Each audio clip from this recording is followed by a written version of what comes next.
Check the back seat. Gets in your head, right? Good. Because every year, dozens of children are forgotten in the backseat of a car by a parent or caregiver. All never thought it could happen to them. But with changes in routines, distractions, or a sleeping child, it can happen to anyone. Parked cars get hot, fast, and can be deadly. So get it in your head. Check the back seat. A message from NHTSA and the Ad Council.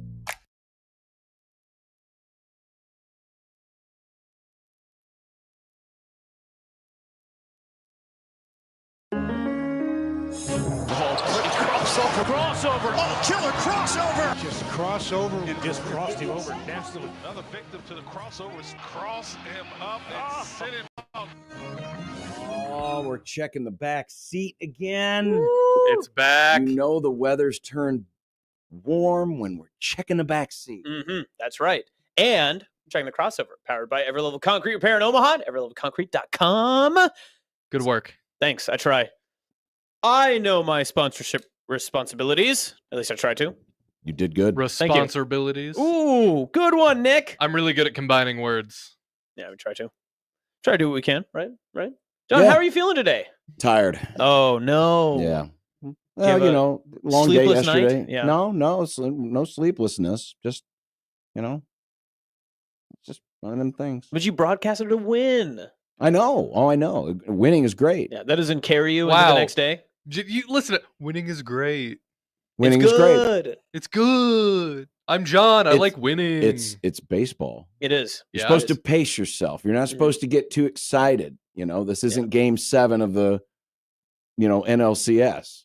This is week 3.5. Yeah, you're so seasoned. When it comes, though. it's like 4. As a broadcasting expert, you never get too high or too low, but you've experienced so much winning in your time. I have. That it's so hard just to, I'm sure when it's a loss, you're like deep and down in the dumps. When you're riding high, it has to take a lot to get there. I just don't want you to turn into a Denny Matthews, And the Royals won the World Series. Well, it happens to the best of us. Mm.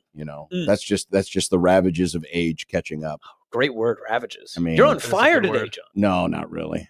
I'm not really on fire. I like to use ravages of time. I would say your voice is pretty ravage. Yeah. Yeah. Well, as I said, Yeah, you got a it's good just- grovel to it. It's just tired. Yeah. It's just a little tired. I'm That's all. tired You of hear that? digging, Just Grandpa. tired. That's 2D man. Sorry. Holes, John. Holes. Or what? Did you watch Holes? The movie with I Shia don't think LaBeouf? John is ever a I am- holes guy. I've never heard of it.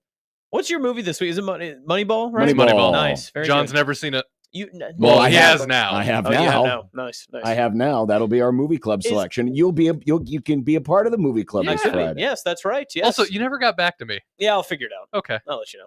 Cool. Debating on whether I want to sit in studio with Nick or if I want to sit at the baseball stadium. Which fun. Either way, it's whatever is most convenient for you. You're doing us a favor. The Yeah, problem is that's I what I Whatever told him. most got to convenient drive for to you. Elkhorn after. That's the tough part. Well, this is Oh, closer the to problem? You don't Yeah. like Elkhorn, huh? No. I like Elkhorn. I love Western Nebraska. What do you mean?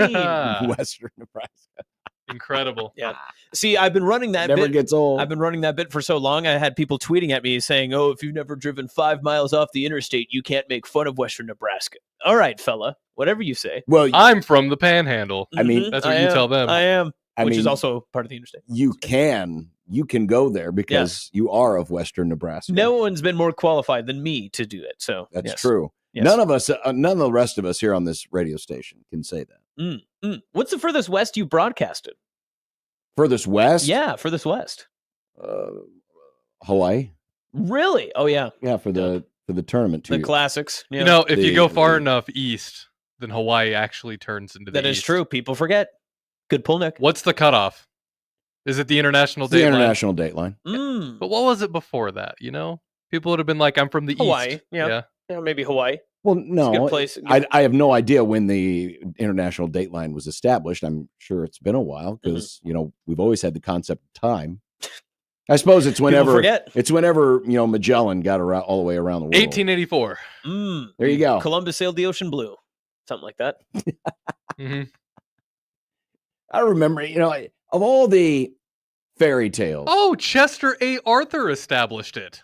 Ooh. President C. That's that. Or A. It's President President A. A. Yeah, that's that pizza mouse guy, right? Charles A. Arthur. Yeah. Oh, sorry. Heard something else. My bad. No, it wasn't Chuck E. Cheese. We did not have President Chuck E. Cheese. It's not. I mean, I love in the comments, Andy. When was time created?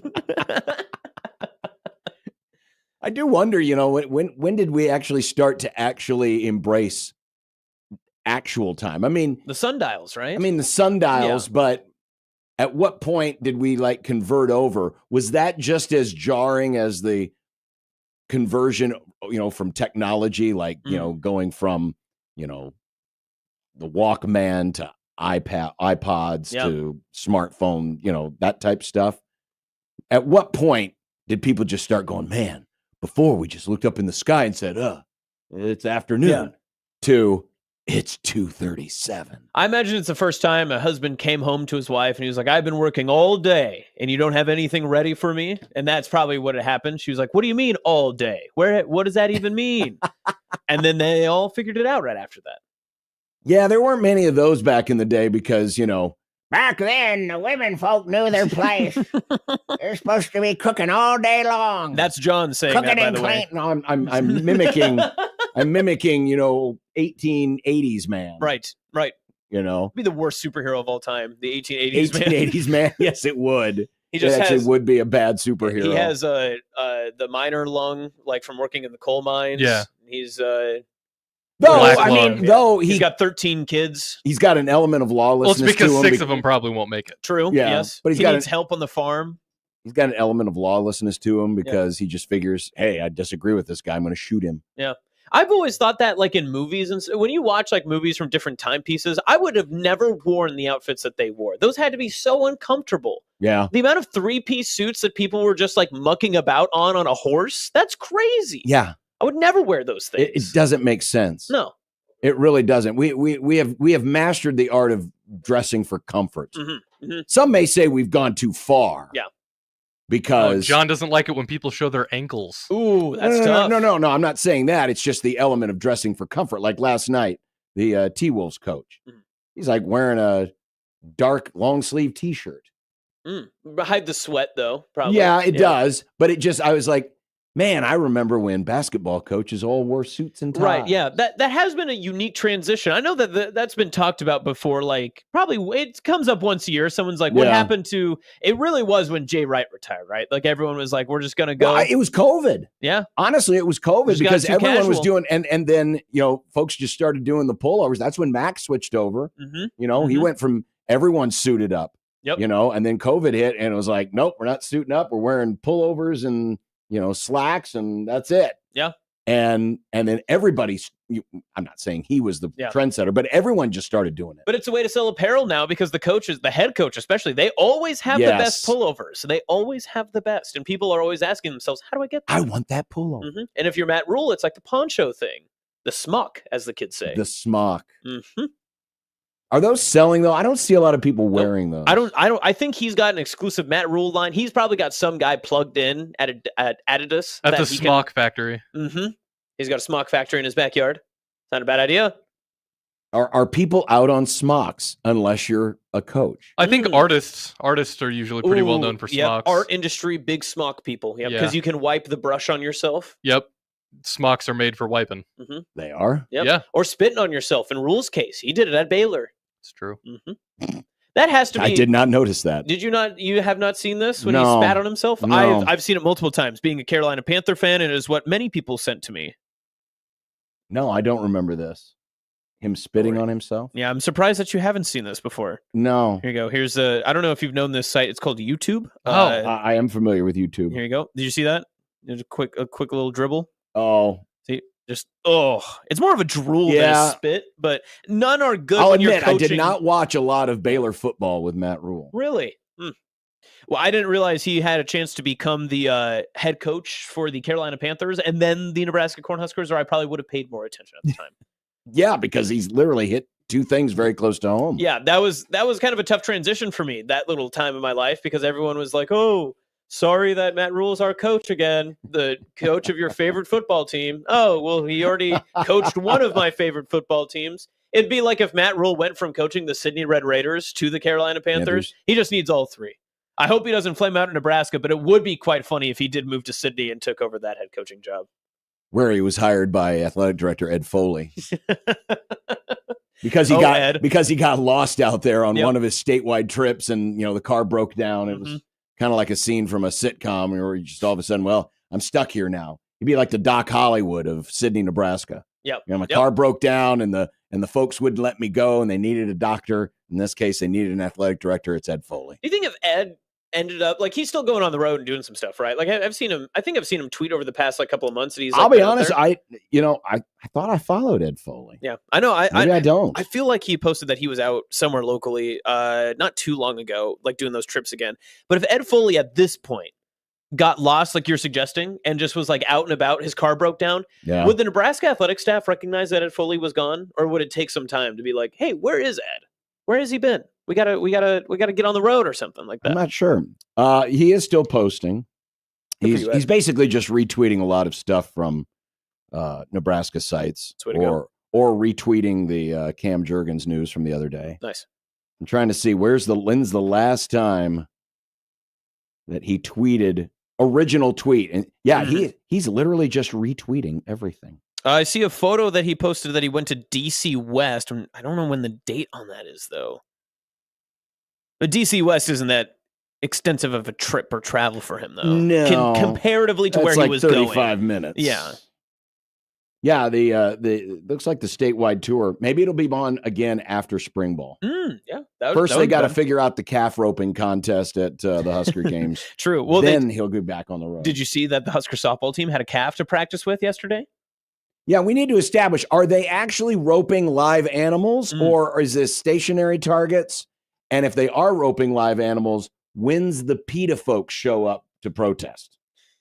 Yeah, that's a popular thing they like to do. Yep. They like to protest rodeos and things like that. PETA does like to stick their nose into things. That is, they do enjoy doing that. I think I like that most of the world is on board with dunking on PETA whenever we get the chance. They do have a lot of followers, though, for people who don't like them. It's one of those annoying things where, like, the heart of their message it's a fair message, but they go way too far with it. Yeah, they take the extreme version of everything. Yes. Yeah, What? yeah. It's like A political activist group going too far? Whoa. I can't believe it. I don't believe it either. 1620 the politic. That's crazy. We interviewed some folks from PETA once. I'm trying to remember what they were protesting. PETA? Yeah, it was in Lincoln. This was many years ago. Yeah. PETA. And they were That guy let's just say the women who were protesting were very scantily clad. Ah, nice. Oh, they were doing the cowhide thing. Yeah, that's right. The leather stuff. Maybe it was Never that. forget. Yeah, and they came in studio and was like, okay, I get it. Sex sells in movies, sex sells in music, sex sells in protest. And PETA, yeah. It's not a bad listen, you could get me on that. I would listen. I could listen for a minute. Yeah. Oh, I mean, people stopped and listened. They didn't necessarily agree. Were they listening? They were probably hearing, but they probably weren't listening. Well, good point, Nick. Yes, that's true. Mm-hmm. That's true. I don't know. It's an interesting conundrum. If you're going to be protested for or against, right? Which would you prefer, scantily clad women or otherwise? It's a tough conversation to have. I'd rather not have a protest at all. But if I am going to have a protest, I guess can't have it both ways. Have you ever been protested before? Have I ever been protested? I think a group of high school kids tried to cancel me one time on Twitter. That was different. High school kids? Why were high school kids trying to cancel? Oh, there's this. You're familiar with like the Creighton Burnerverse. There's every high school. If you cover high school sports, they all have like their own little burners where they think it's really funny just to say obscene things and stuff. Okay. And they would come up with like fake. There's like a fake tweet generator that they could use. Yeah. And they would put like my profile and say like just abhorrent things and screenshot it and be like, "Didn't you say this?" And then I'd be like, "Oh, yeah." So that was a thrill. Basically, just don't communicate because they have like 3 followers and they think it's funny. So it is what it is. But okay. You try your best. So yeah. Now we'll add the Creighton Burnerverse is much more fun, but also they can be a little dangerous too sometimes when they are inner fighting. It's fun to watch from afar. I try not to get too involved with it. Yeah, I know that's tough for you. It's scary because obviously these are people that are passionately fans of something that you cover. Indeed. But you have to be careful not to dive too far in. Right. In fact, and this is good because now I have a son who apparently participates in this world. He has a burner? Well, I know his friend does, and I'm guessing my son does, but he's very secretive about the things he does. So Interesting. I'm guessing he is one of those burner accounts. I just don't know which one. Yeah. But I do know he is in tune with that universe. And so I have a burner translator. Nice. That's good to know. Because I didn't know a couple of weeks ago what the dinner was about. Mm. You know, That I kept was big, seeing yeah. I kept seeing the hashtag the dinner, hashtag the dinner. Mhm. And I'm like, okay, what is this about? And then it was explained to me, but he has offered his services to be my burner translator, which is good. But then also on the opposite side too, and some of these burners are fantastic because they have like insider trader information, like the dinner, like that sort of stuff. Sure. What's curious to me is how do they approach this? They're like, hey, I'm this person who runs X burner account. Can I get inside information into your program? That seems like, you know what I mean? Like that seems a little odd. Like who would be like, oh, great, a trade of service. What do I get out of this? Oh, I will include you as my number one report on whatever burner account that I have. That's what's interesting to me. Sure. I want to know how that initial pitch goes. Like that, are they offering like movie tickets or T-shirts or what is it? Like what's in it for the inside source to give? I don't know. Good question. Yeah. Good question. Do we have, Nick's going to hate this, but do we have Elon to thank for? Oh, thank you, Elon, for the Burnerverse. For no, Burnerverse? because it's more free and open now. The burner account is just things regressing back to forums. Because forums were all about anonymity and anybody could just go to a specific place and talk about things.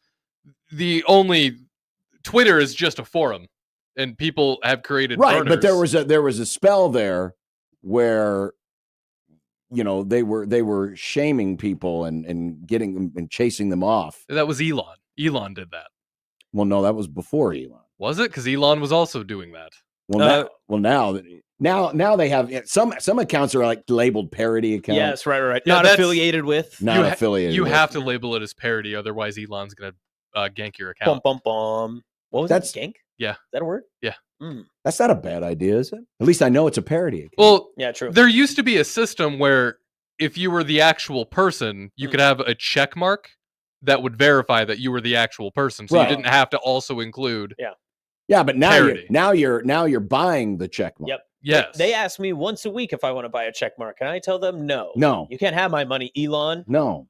What I'm saying is the old system was better and made more sense, and he just keeps reintroducing things from the old system, but in a more roundabout, annoying way. But if you don't improve, you never get better. So how do you know if you don't change? True.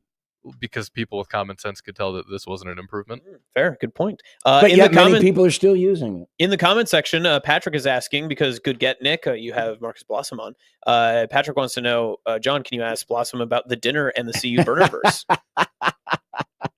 How do you think that conversation will go? I have no idea. You should. I assume the general conversation will go fine. I have many questions. I hope I've had folks submit some ideas for me.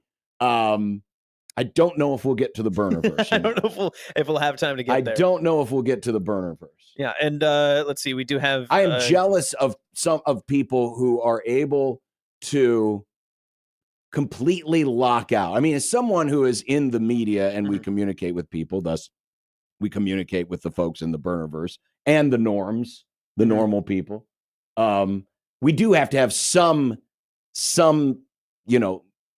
element of knowledge of what's going on. Right. But there are others who can just be blissfully ignorant and just say, I'm not dealing with any of this. Yeah. And my Twitter account is basically here to, say a couple of nice congratulatory things and then I'm out. Yep. I am jealous of those people. Yes, I do enjoy the Burnerverse for some of the positive memes and such that I've come across. Those are always fun. I do like those. But if my take has always been, if you are going to like publicly attack or degrade someone or something, you should put your name behind it, right? Because anyone can heap praise. That's easy. Sure. But if you're going to try to plot somebody's downfall, this goes all the way, across all borders. Yeah. Then you need to put your name behind it. That's my thought. Because I have said, from my own account that says Austin Jacobson on it, I have said some things about certain, individuals, athletes, coaches, that sort of stuff. And sometimes you're like, ooh, that was heat of the moment. It is what it is. Sure. But what can you do? And either you kiss and make up or the person does not like you for it, but it's what I put my name on across for, right? I mean, in an idealistic world, that would be the case. But I mean, this universe has existed for a very long time. Mhm. You know, ever since the dawning of the internet and the age of the message boards, people have been anonymously, being, flamethrowers for a long time. Theo in chat says he likes how Austin doesn't really care about the Jays. I am the show host of Blue Jay Shoot Around. I don't know if this is Theo's first folly in this. I don't know if you know this about Theo, but Theo is an active conspiracy theorist. Oh, okay, got him. That's the name Theo. As many of the people are in the YouTube comment section, which is kind of our own little burner universe. Yeah. Which I'll say this, Theo. Though some of them actually do have actual names attached to it. So I give those of you credit who aren't, being anonymous all the time. Like Josh O. Who could Josh O be? That's an interesting. I have no idea. People are asking, who is Josh O? Mm-hmm. He's got his photograph of him maybe in his car, which those people are the most trustworthy people on the internet, of course. I do love me some Theo. Theo's always been a fan of mine whenever I've come on any of these 1620 programs. But, Theo's a great listener. There's no question about it. Yeah. Everyone's a little kooky about their. We talked about this the other day. I think it was on yesterday's Chrome. Mm-hmm. Oh no, Theo's now upset with me. Sorry, Theo. Folks. Everyone can be a geek about something. Yeah. Right? Nick, folks were making fun about? of the wrestling geeks yesterday. Well, if you're a big fan of something, I mean, we have a slew of football geeks in this audience. That is true. They are geeks for football. I'm undiagnosed with something, so I'm a geek about a lot of things. I see. Sometimes at the same time. Sometimes I'll drop one thing, go to the next thing, go back to that later. That's fair. Not finish anything. Gotcha. I see. That's not good. No, it's frustrating. I wish I could just stick to one thing sometimes. But that's okay. Here we are. Well, nonetheless, I mean, it's good to be passionate about things that you care about. That's the end of the story, right? That's where we all want to be. We just want to be doing things we enjoy to do, right? Yeah. Sure. Josh says that Nick has trouble finishing in chat. That's what he said in chat.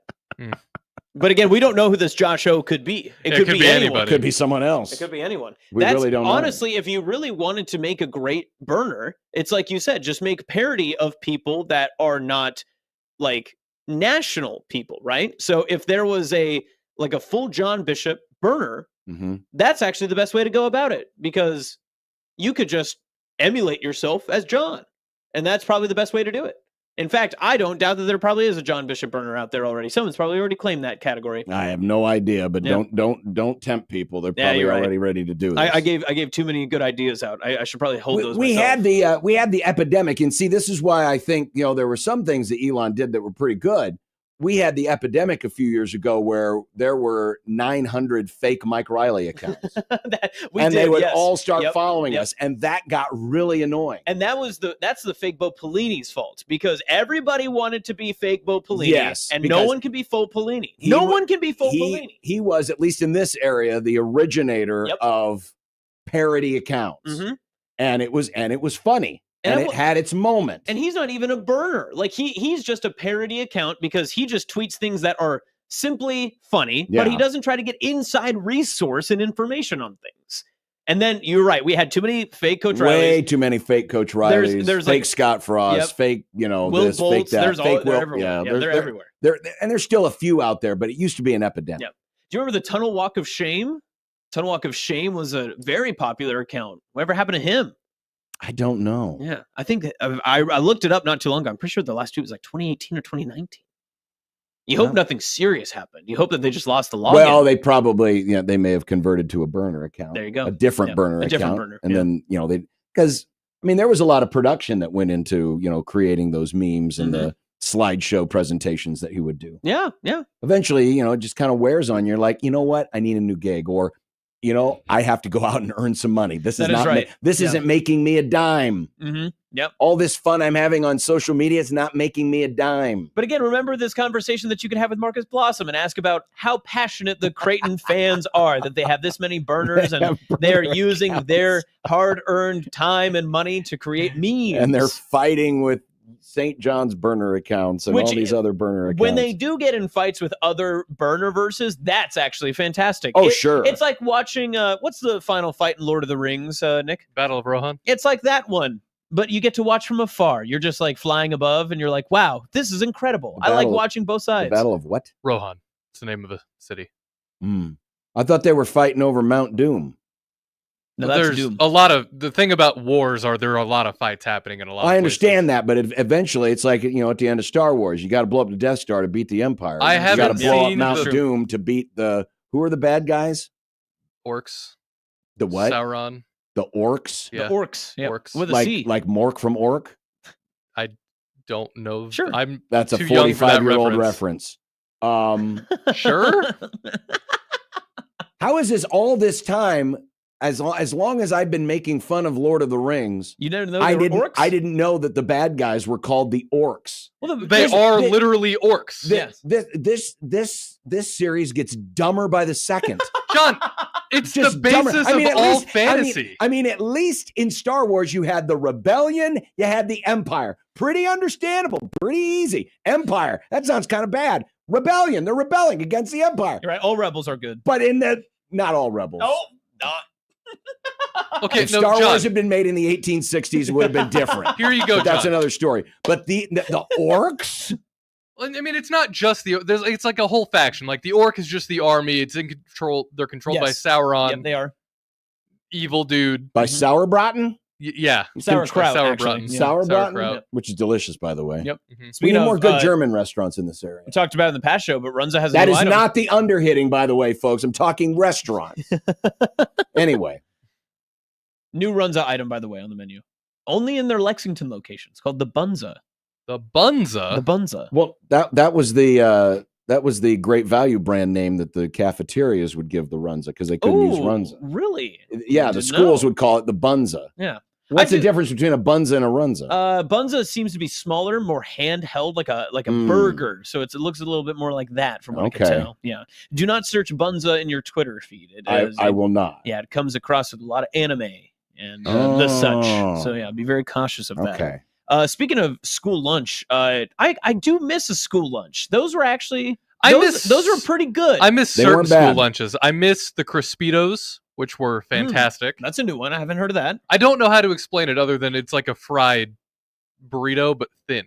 And then it came with Ooh, like nacho okay. cheese and like lettuce Yep, and stuff yep. if you wanted. I like my Italian dunkers, basically mozzarella sticks that aren't fried on the outside, just baked. Just dip those in some marinara. Those are good. Perfect. School- Chicken. And that was the entree? That was the entree. Yes, cheese Yeah. and bread. John- Cheese and bread was the entree? Hey, Austin- in Italy, that is high class, John. When Austin and I were growing up, we didn't have many options. Yeah, and then we were forced Yeah, things until like sweet Michelle potato came fries. around. Thanks, Jeez. Michelle. Well, hold on a second. You guys should have had a lot more options than we did. Yeah, you would think. We were at the very beginning of the school lunch revolution. You would think Really? we would have more options, but we actually had less. Do you have chicken fried steak? Of course. That's it. That is just A1 tier. It never was, got that. It was chicken fried steak. You had little smokies. You had turkey fricassee. Little you- Smokies. That's Oh, incredible. Well, not little smokies. They were actually smoky links. Oh, okay. But they were the same kind of sausage. They were just longer. Chicken of course- patty was a of course, classic. Of course, yeah. Chicken patty, hamburger, hot dog, macaroni and cheese, grilled cheese sandwiches. We'd have turkey Chili. gravy and potatoes. That was turkey fricassee. Okay, That's what we yep, called yep, it. yep, But yeah, turkey gravy and potatoes. Oh, Let's you do the see. classic tacos. You'd always have taco. in No, there, we so- never had tacos. We'd have chili and cinnamon Chili and rolls. cinnamon That rolls. was always be a good one. I'm trying to think what the other ones were. There's always like individual wrap PB&Js that you could grab if you didn't like the entrees. See, we didn't. So what our school did is there was a salad bar and there was the main food. If Mhm. you didn't want the main food, you could get the salad bar. Yes, yep. But there was a salad bar monitor, and they made Thanks, sure Michelle. you didn't get too much salad. Mm. But there were some cases where you got so little actual food that going to the salad bar, you would actually get more food. Yeah, yeah. Weird times. I would also say too, that time of my life, I drank more chocolate milk than I will probably have for the rest of my life. We only got chocolate milk on Fridays. That was- Really? yeah, Yeah. that's the way it was. Wow, jeez. Oh, man, I feel like I grew up in the lap of luxury out in Western Mr. Nebraska. dude. Panhandle I over think, here. I think that's good though. You don't want. I mean, chocolate milk every day is not good. You got to have regular milk every. I don't now know and about then. that. I love my chocolate milk. Well, I do too. too, but it's like a treat. You know, you have Yeah. it at the end of the week. But then if you offer chocolate milk to me now as like an adult, I would never. I'd be like, oh, who's drinking chocolate milk at like noon? That's so weird. I think at one point in my high school, they got rid of the 1% option and you could just get skim milk. Yes, yep. I would get chocolate skim milk. Couldn't have the calories. I was Yeah. trying to stay skinny. Well, it was only Had to fit in my It's like prom chocolate tux. flavored our water. chocolate. Yep, our yep, chocolate yep. milk was only skim milk. It was basically Yahoo or Yoo-hoo. Ooh, Yoo-hoo. Oh, Yahoo. You- The site. yeah, Yeah. Yoo-hoo. Yoo-hoo's just chocolate water, right? Not I've never good. had it. I had a buddy in high school who was obsessed with that Not stuff. good. I'm sure you have not heard of this story, but it was probably 5-6 years ago. A school in the Panhandle had an alternative meat choice that their lunch lady had chosen to put in the chili. Can you guess what animal it was? Deer, No. More exotic. rabbit, More exotic. antelope, More exotic. Kangaroo. more exotic. Kangaroo. Nice. They had kangaroo meat. It was the same cost as a prime rib. I've always wanted to try kangaroo. What? Whoa, that's crazy. Well, in Australia, they're like it's like deer here. you know? Really? Yeah. Oh, I They never have knew them all that. over the place down there. That's interesting. Patrick says human. Nope, not quite. No, not that exotic. It wasn't long pig. Yeah. Not quite. Not quite there.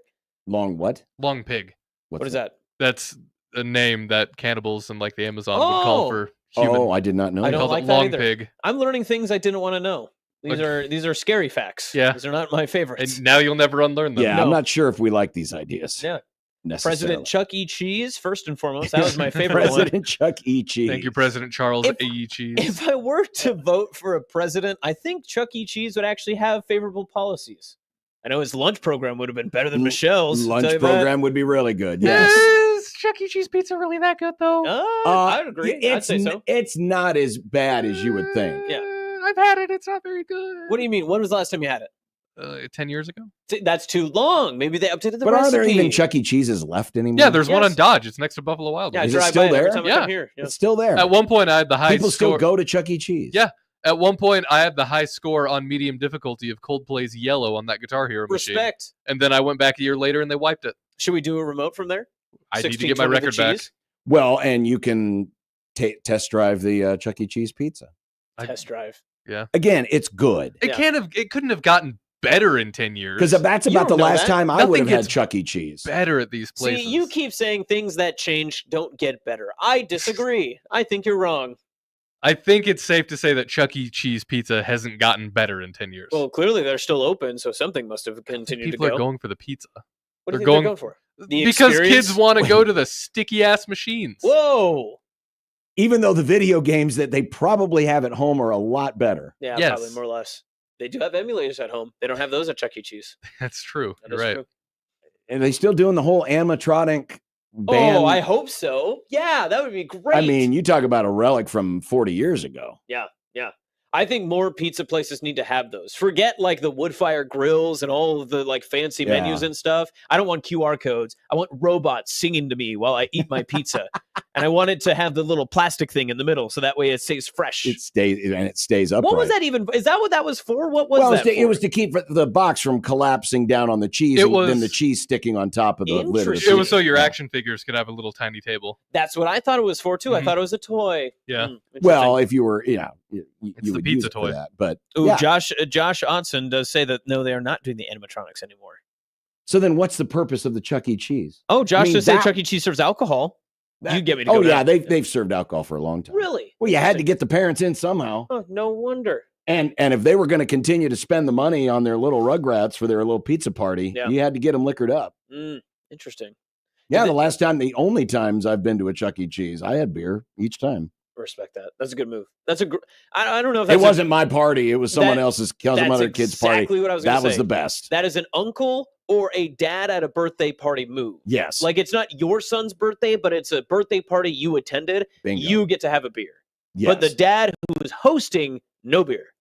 until they get home, Something a little stronger than that. and that's when 1880s man comes back, and it's not a good look. In his 3-piece suit coming Yeah. back in from the Dust Bowl, hanging in. Those are always crazy. Like I see like those like Cillian Murphy shows and he's like walking through like London in like a 4-piece suit and he's got like an extra trench coat over top. I would never wear that. Catch me in sweats doing my Well, they- mafia activity. They wore a lot of things back then. They did. Now we're more about comfort today, Yep. and thus the crossover has once again come full circle. Look at that. Full We've come circle crossover. all the way back around. Somehow it actually works that way. Ready for this? About to pull out my old move. Put my glasses Put on your so glasses I on. can read the Read the. read the little ad read over here. What's coming up on the Grum? What do we got? A lot of fun stuff. Yes, we do. We got Shafe coming up in a few minutes. Marcus Blossom will join us today. Dumb Debates. Eric Edholm, preview the NFL draft first round. All coming up. And that's your crossover. Powered by Everlevel Concrete. Repair in Omaha. Everlevel Concrete. Yeah, there you go. Of course, you put your glasses on so you Yep. can see it. That's okay. That's all right. That's fine. It's been fun. Thanks, fellas. Appreciate We'll see it. you Friday. Yeah, see you Friday. That's Austin. See you Friday. That's Austin Jacobson. I'm John. That's Nick. We'll be back. The Grum starts next, 1620 The Zone.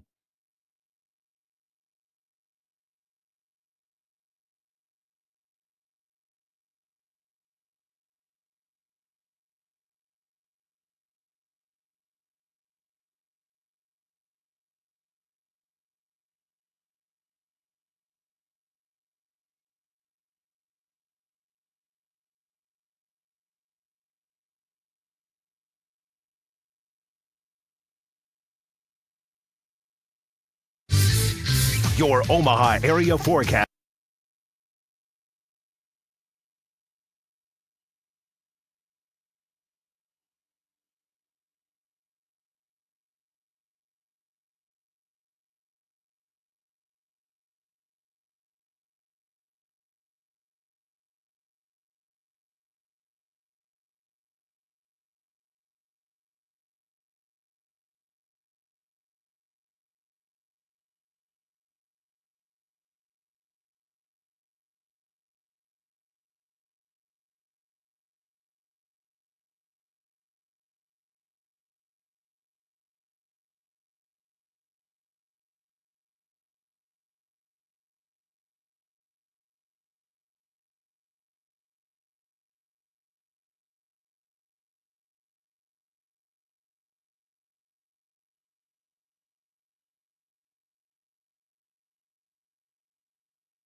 Unsportsmanlike conduct on 1620 The Zone. Husker Athletics, Creighton, and yes, UNO. Don't miss a moment, they'll give you your fix. They're on every day from 2 until 6. Spend your afternoons with John, Josh, and Nick.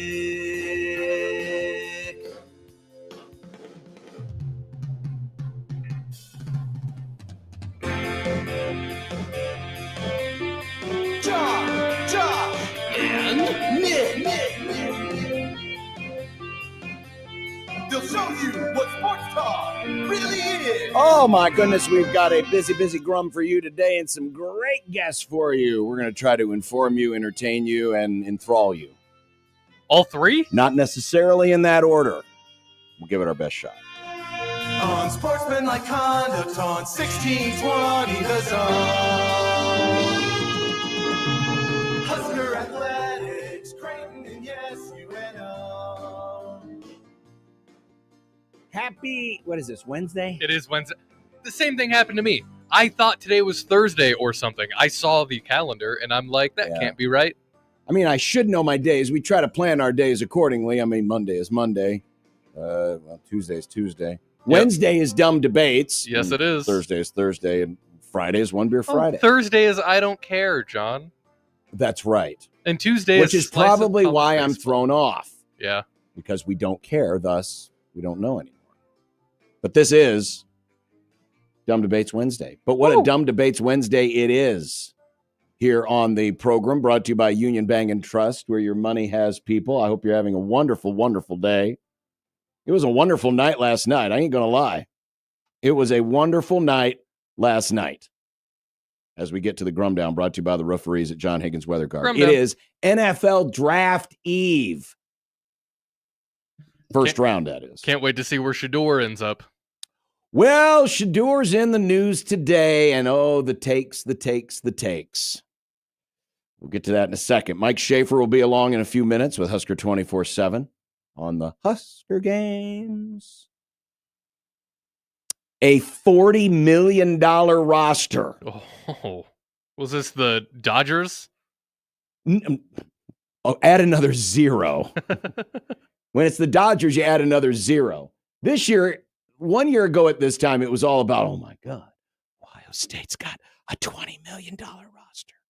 And now they're talking $40 million roster. Double it. Inflation has come for your college football program. I did that. We need the I did that stickers. But the question is, who did it? Pretty much anyone who runs a college football program can say, I did that. It's all just a competition. It's a cold war of moving goalposts. It is a cold war indeed. Creighton Athletic Director Marcus Blossom will join us at 4 o'clock today. Little state of the CU Athletic Union address, a good Q&A. Looking forward to it. A lot of things have happened. It's been a very eventful last 4 weeks or so. 4 or 5 weeks. Yeah, a lot of things have happened in the world of Creighton. So looking forward to that. He'll join us here in studio. Eric, excuse me. Let's say in the birdhouse. Does anyone call Creighton that? The birdhouse? Not really. That's they call the student section at Creighton Prep the bird cage. Yeah. But now they haven't really worked that in yet. Not that I know of. Eric Edholm will join us with NFL Media, NFL.com, and they're kind of at the center of the controversy. Not Eric, but NFL.com, because the Shador debate. He's so entitled. Mm-hmm. There are many takes today on the eve of the NFL draft, and they all seem to revolve around Shador. It's amazing how attention just seems to find this young man. If my number got retired, I should be the first pick overall, John. I don't think he's saying that, but it wouldn't surprise me.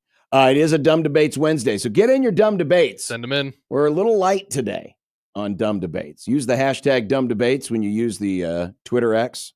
Just hashtag dumb debates. Whatever it is, it's on your mind, send it to us at USC 1620. That's the JTech Construction Zone Twitter page. Or you can email the Grum John at 1620thezone.com. It's the Equitable Bank Inbox. At Equitable, we take banking personally. Answer the phone on the first ring. So send them in. Send them in. We would love to have it. Now, this is a crowning achievement. The crown is back? I don't think it'll ever go away. Oh. I don't think there's an expiration date on the crown. You think the crown is the new NIT? Oh, it's beyond that. It's grown way beyond that. Wow, that was quick. And those slugging Cubbies. Oh, they have one good game. And What do you mean one good game? Hey, I have a question. What do you mean one good game? How come it seems like the Cubs and Dodgers have already played 1,000 times this season? Because they have. What's happening? Because the Major League Baseball schedule has decided that the Cubs are a part of the NL West. After tonight, they will have wrapped up their series against the Dodgers. They're also, I believe, done with the Padres and with the Arizona Diamondbacks. For the rest of the season. For the rest of the season. Gee, they just front-loaded that, huh? Yes, they did. But last night, I was driving home, listening to Pat and Ron on the Cubs radio network. And back and forth game, great game. And the Cubs win it. They pull it out in the 10th inning, 11-10. It's the second time this week, well, I should say within a week, because going back to last Friday, where the Cubs have played in a double-digit versus double-digit game. They had the 12 to 10 or 12 to 11 win over the Diamondbacks on Friday. But this is the seventh time already this year in 25 games that the Cubs have scored 10 or more runs, which is second most in club history. And if you look at the other times where the Cubs have had 7 or more 10-run games in their first 25, they all happened in the 1880s. With 1880s man. 1880s man hit for the Cubs. He hit cleanup, and they scored a lot of runs. But they have 7 times scored 10 or more runs this season. And they've done it against the D-backs. They've done it against the Dodgers twice. Were the Cubs? Of course, it seemed like every game they played in Oakland, they did it. But yeah, this is insane how this offense has turned into this juggernaut. So there have been 4 games in Major League Baseball this season where both teams scored 10 or more runs. 2 have happened at Wrigley in the last 5 days. Oh, wow. The wind has been blowing out. I sense that because last year there was it was kind of a weird phenomenon. The wind was blowing in most of the year at Wrigley Field, even in the summertime.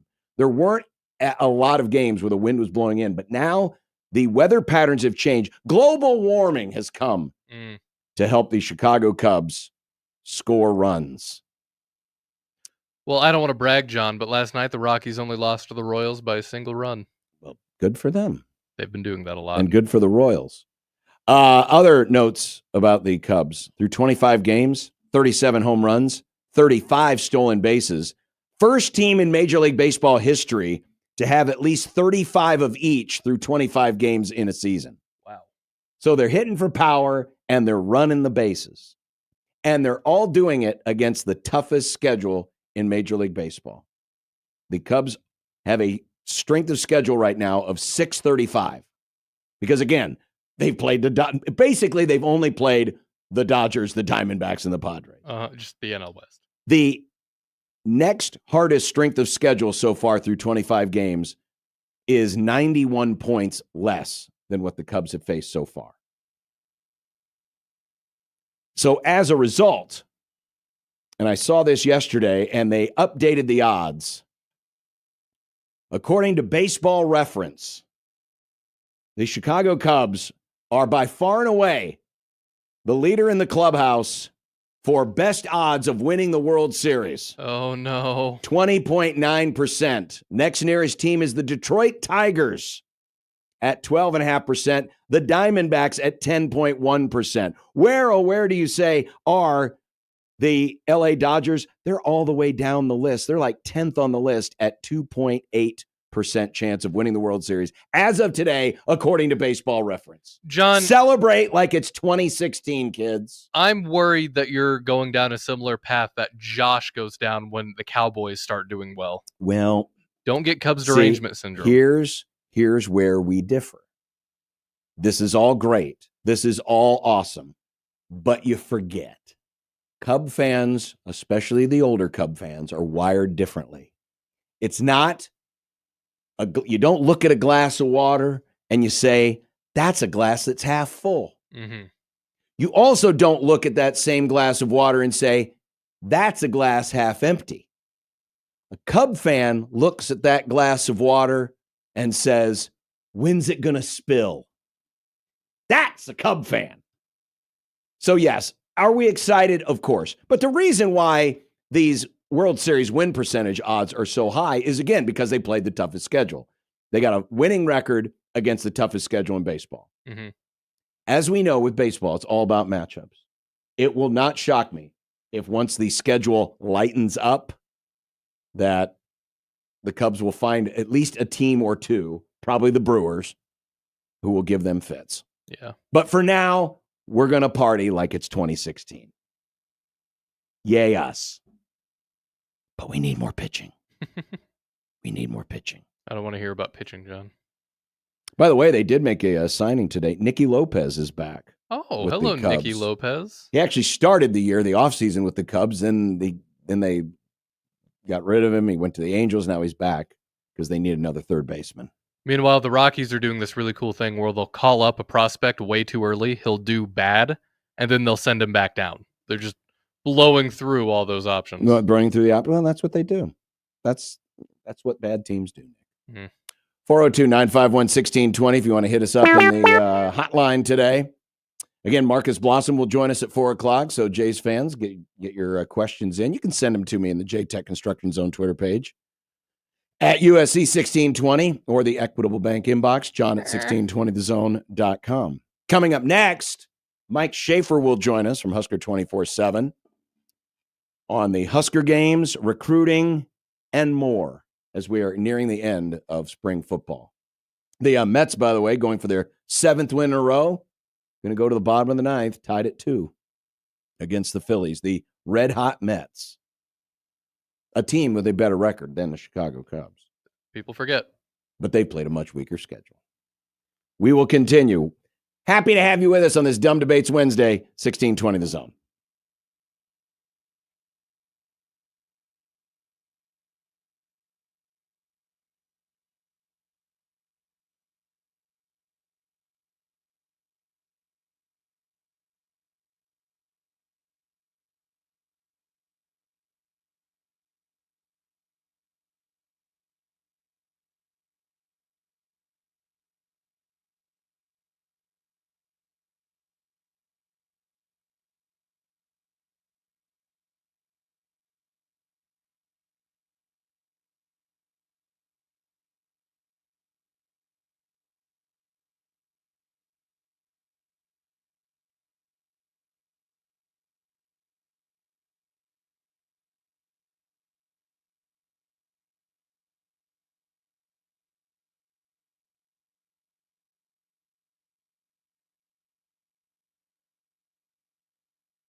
Mike Schaefer. There's a part of me that really thinks that there's a Sasquatch. Mike Schaefer. I think the issues here are largely football related. Mike Schaefer. People are like, oh, the Vikings are terrible. And it's like, yeah, terrible teams always go 13-4. Mike Schaefer. I don't feel good for anybody. All my entire life is rooting for sports teams that get as tantalizingly close as possible and then don't win. Mike Schaefer. I have no joy in my heart for you or you or you. Mike Schaefer. Who is on his way into the green room right now as we speak. He'll join us in just a moment from Husker247.com. Gives me a chance to... They have nailed down the schedule of events for the Husker games. The tours of the Osborne Legacy Complex begin at 8 a.m., they have tickets available for 8, 9, and 10 a.m. So, we only have so many tours. Remember, those? I think those are like $50 a piece.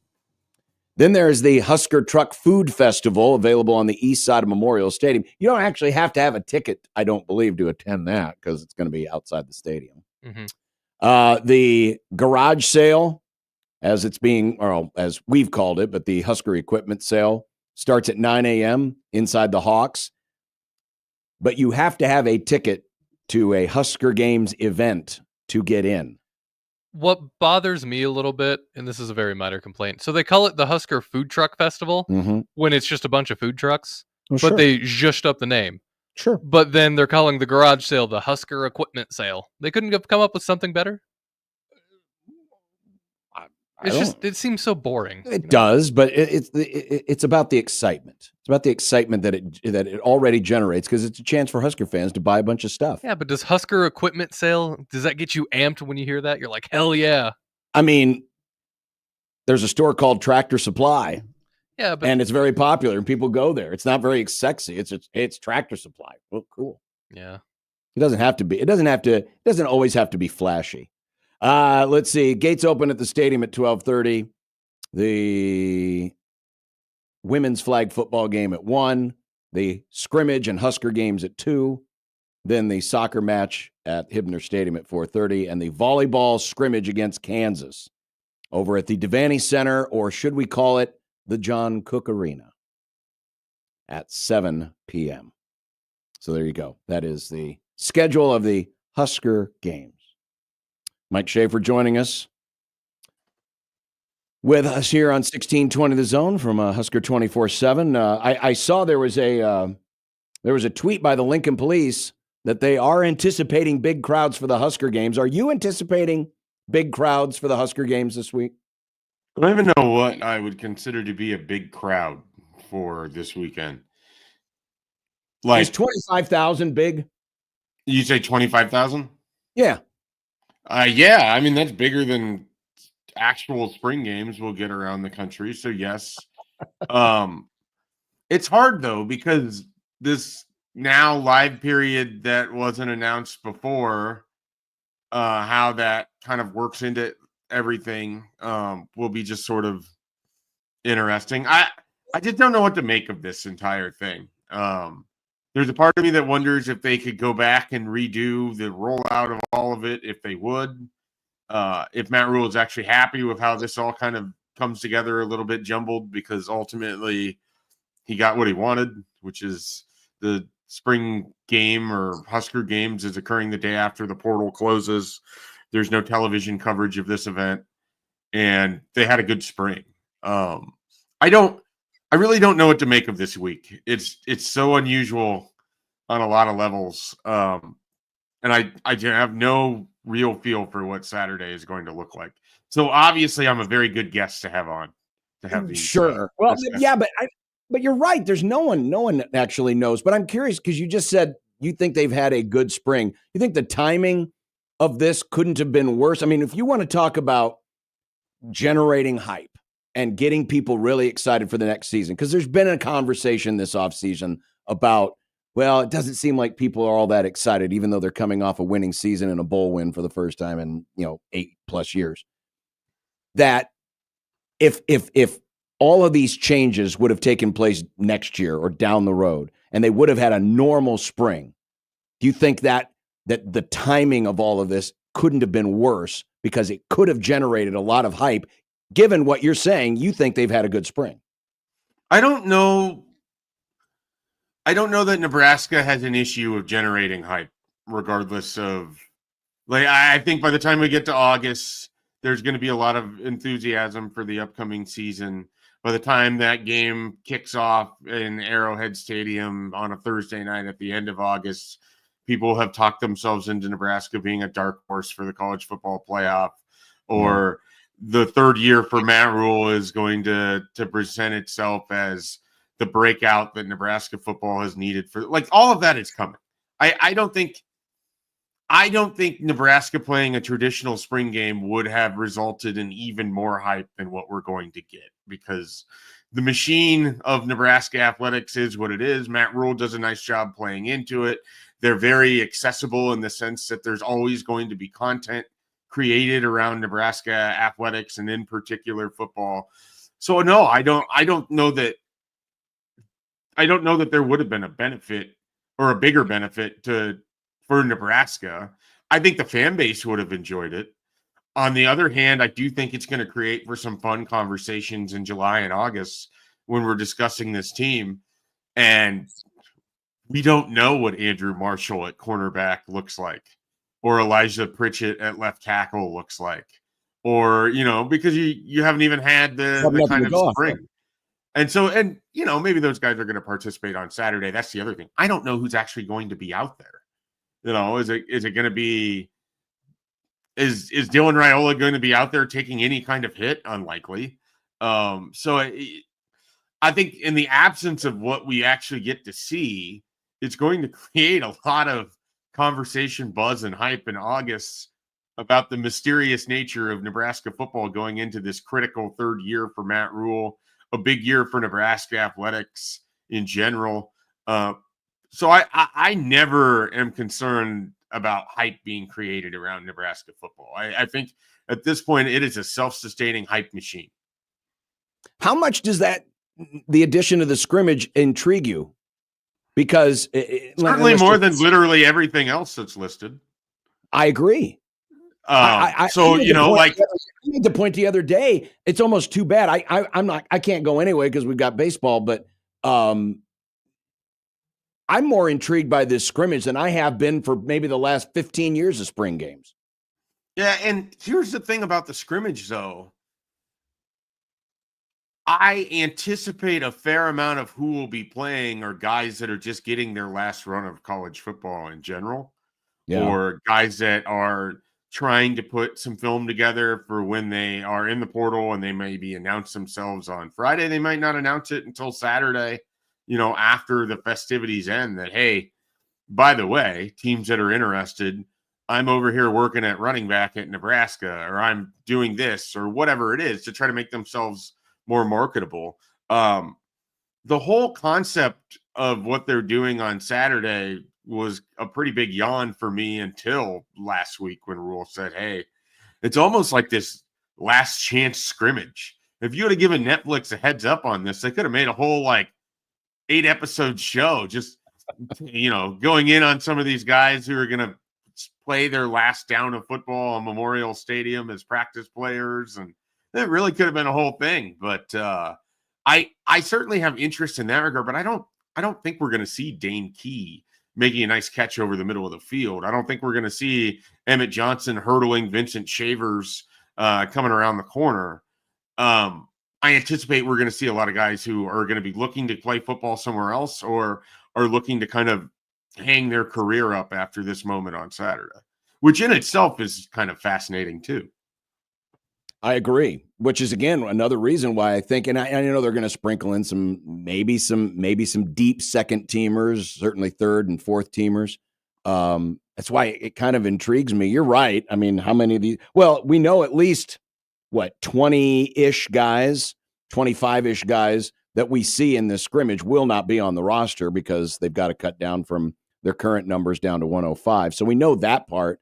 But like, for example, the quarterbacks, to see all the new faces that are going to be there, because it sounds like the number one, we all know who that is. And the number two, it sounds like it's Gramstad. And so it's everybody else right now. I think that's intriguing to me. Yeah, and what's interesting is I heard the other day that TJ Lateef had some nice moments on Tuesday's practice and has otherwise had a pretty good spring. And that's one of those guys what's kind of fascinating is think about all the different freshman quarterbacks that have enrolled early, and we just find a way to work them into conversations, whether or not they're going to play in the upcoming year. And then you get TJ Lateef, and how often have you said his name, John, in the last month since not many spring football started? Not many. You haven't had a reason to, but no. That's an Elite 11 quarterback that's at Nebraska early in the spring, and it's not even a storyline. It's not even hey, can this guy get himself to where he can be Nebraska's backup? It's just no. And so there would be a segment of this spring that would be sort of fun for the deeper cut, because you're going to see some guys, and I think some freshmen will play on Saturday and get their first experience of being in the stadium and all of that. But yeah, that's just one of those additional things that hopefully we get to see out of these Husker games, because again, as it was announced, certainly wasn't how I would have put things together. But I think they've kind of fell backwards into something that ultimately will look a lot better than how it sounded whenever it was announced in early February.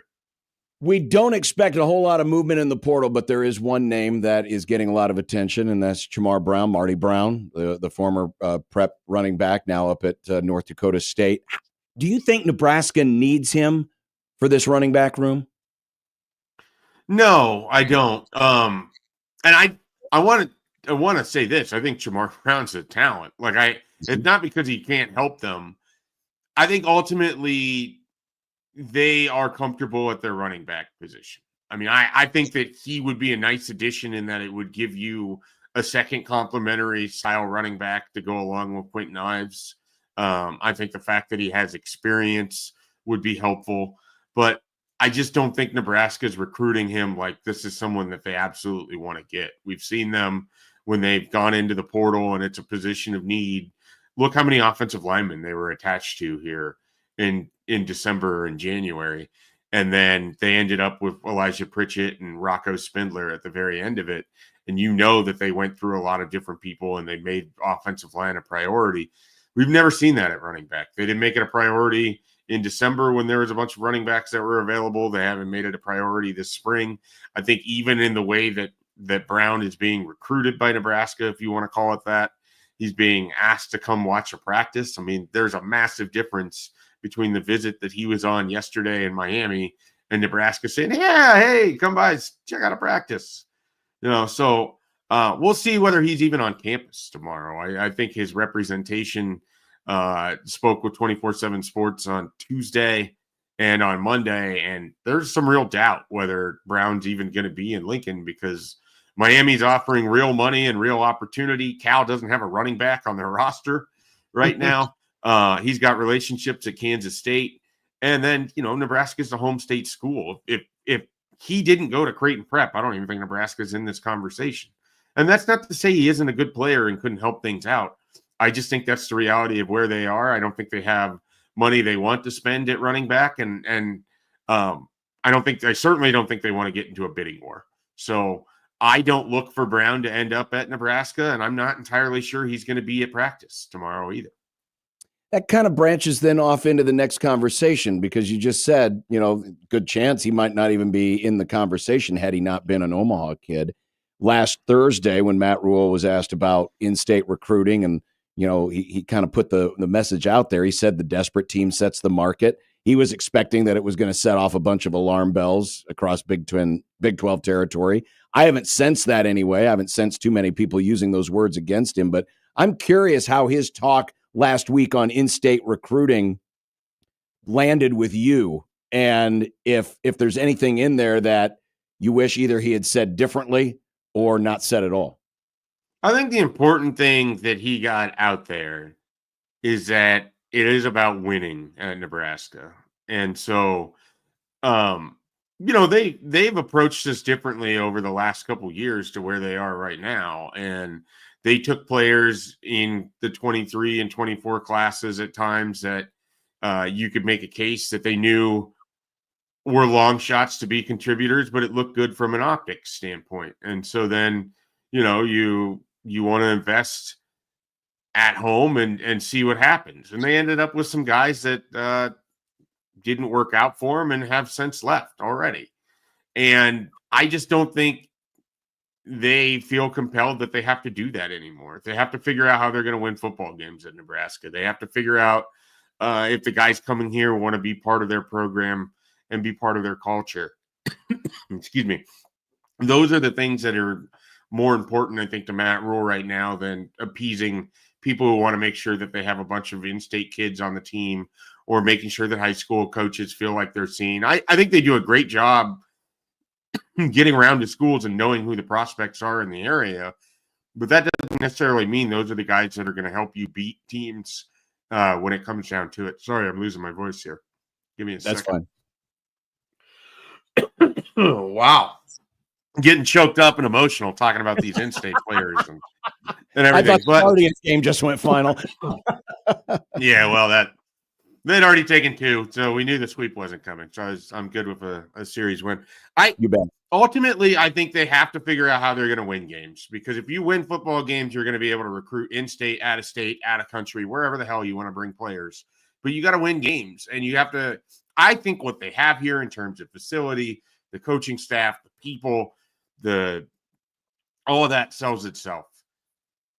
I think there are guys that have grown up in the Metro that are aware of Nebraska football, that want to support Nebraska football, but it's not the same thing as when I was a kid. It's not the same thing as when you were a kid. It's not the same program. And we need to stop pretending like these guys, I don't need to put names to them, but these high school kids, last year's the first winning season some of them would have seen since grade school. Like, just put that together in your head. And then when I was in grade school, Nebraska was winning national championships. Like, it's just not the same thing. And so if Nebraska starts winning at a high level, they will absolutely be able to get the best players in state if they want them. But the other factor of it is, too, when they bring guys in, they have to develop and they have to ultimately work out, or they're not going to help the program win the games in the first place. So they have to make the right evaluation decisions. And so it all works in alignment together. I think they have been trying to find their footing as to how they want to attack in the state of Nebraska. I think there are certain guys that maybe previous staffs might have missed on that this staff is going to be more clued in on.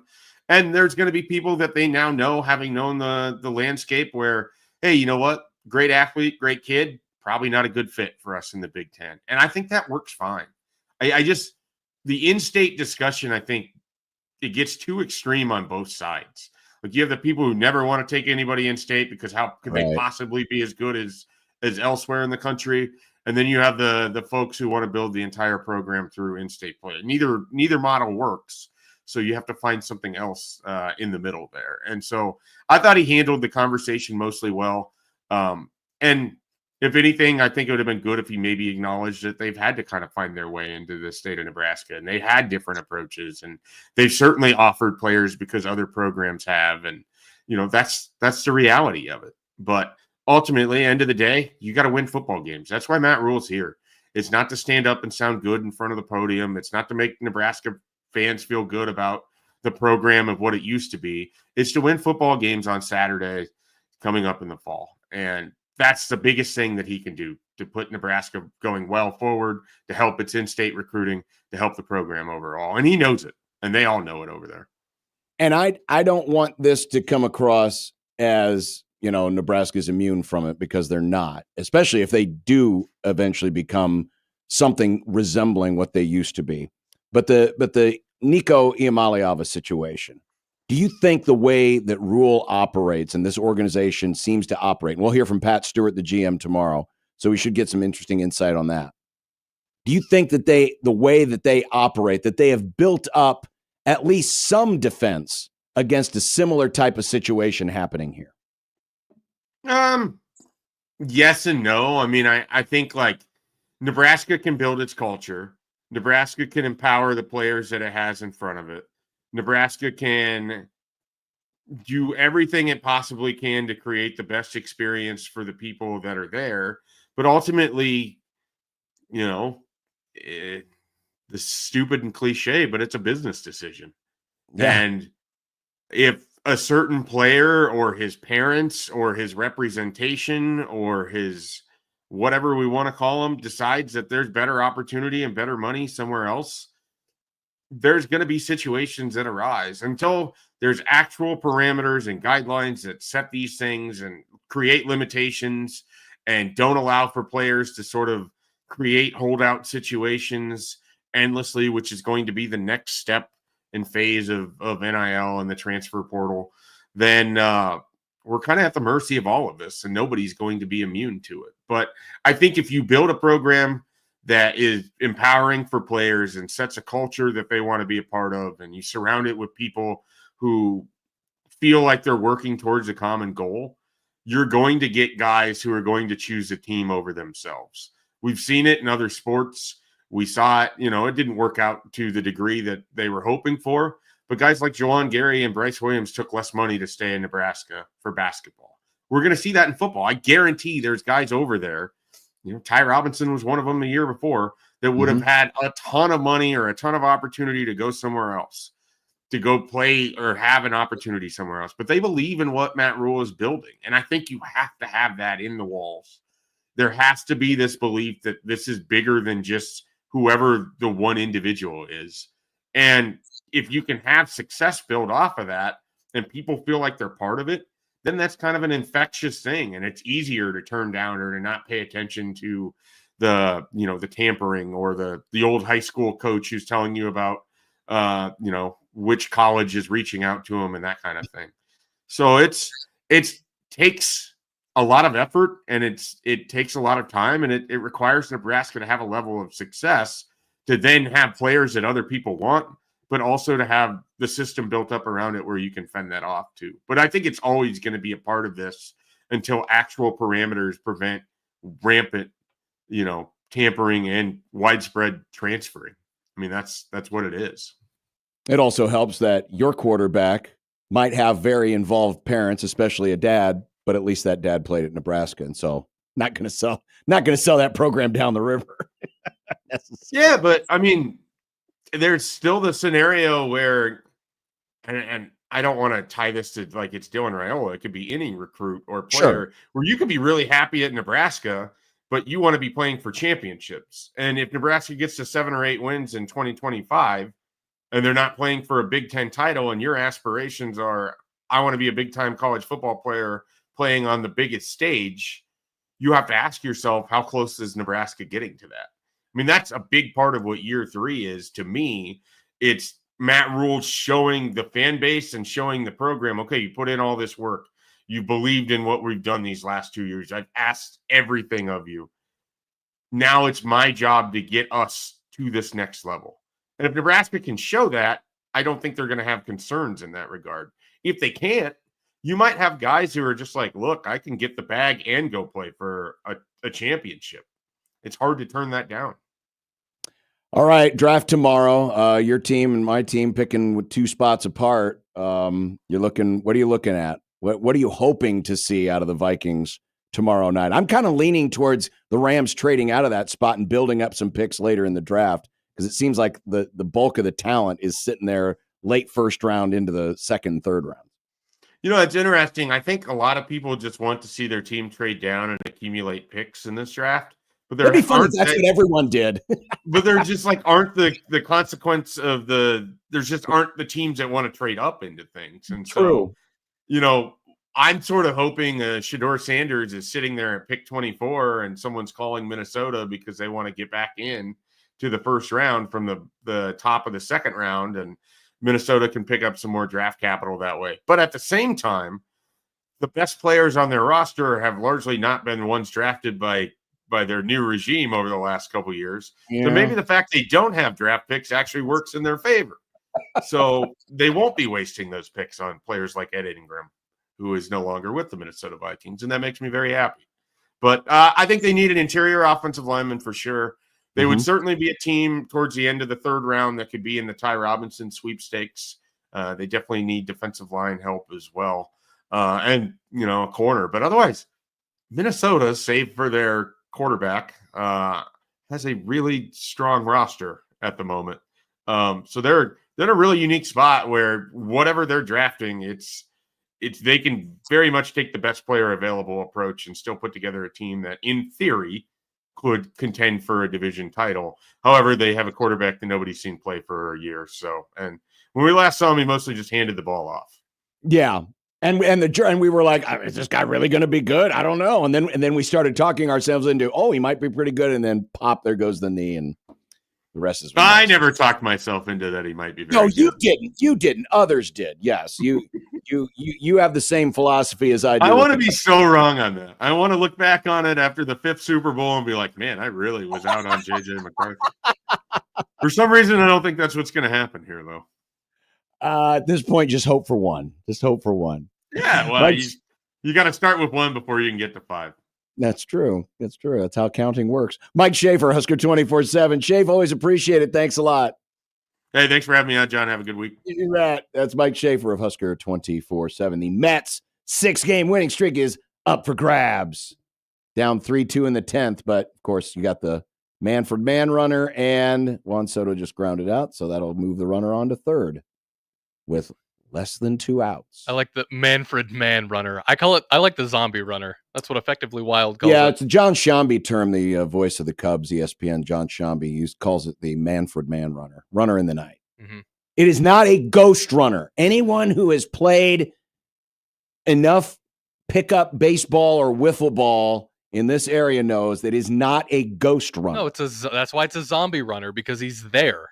He didn't earn it. He's dead. Yeah, but he's not there. He's not dead. He's a Manfred man. Yeah, but it makes more sense than a ghost runner. Well, it does, but I don't like the whole zombie thing. I think it's ridiculous. I think you're ridiculous.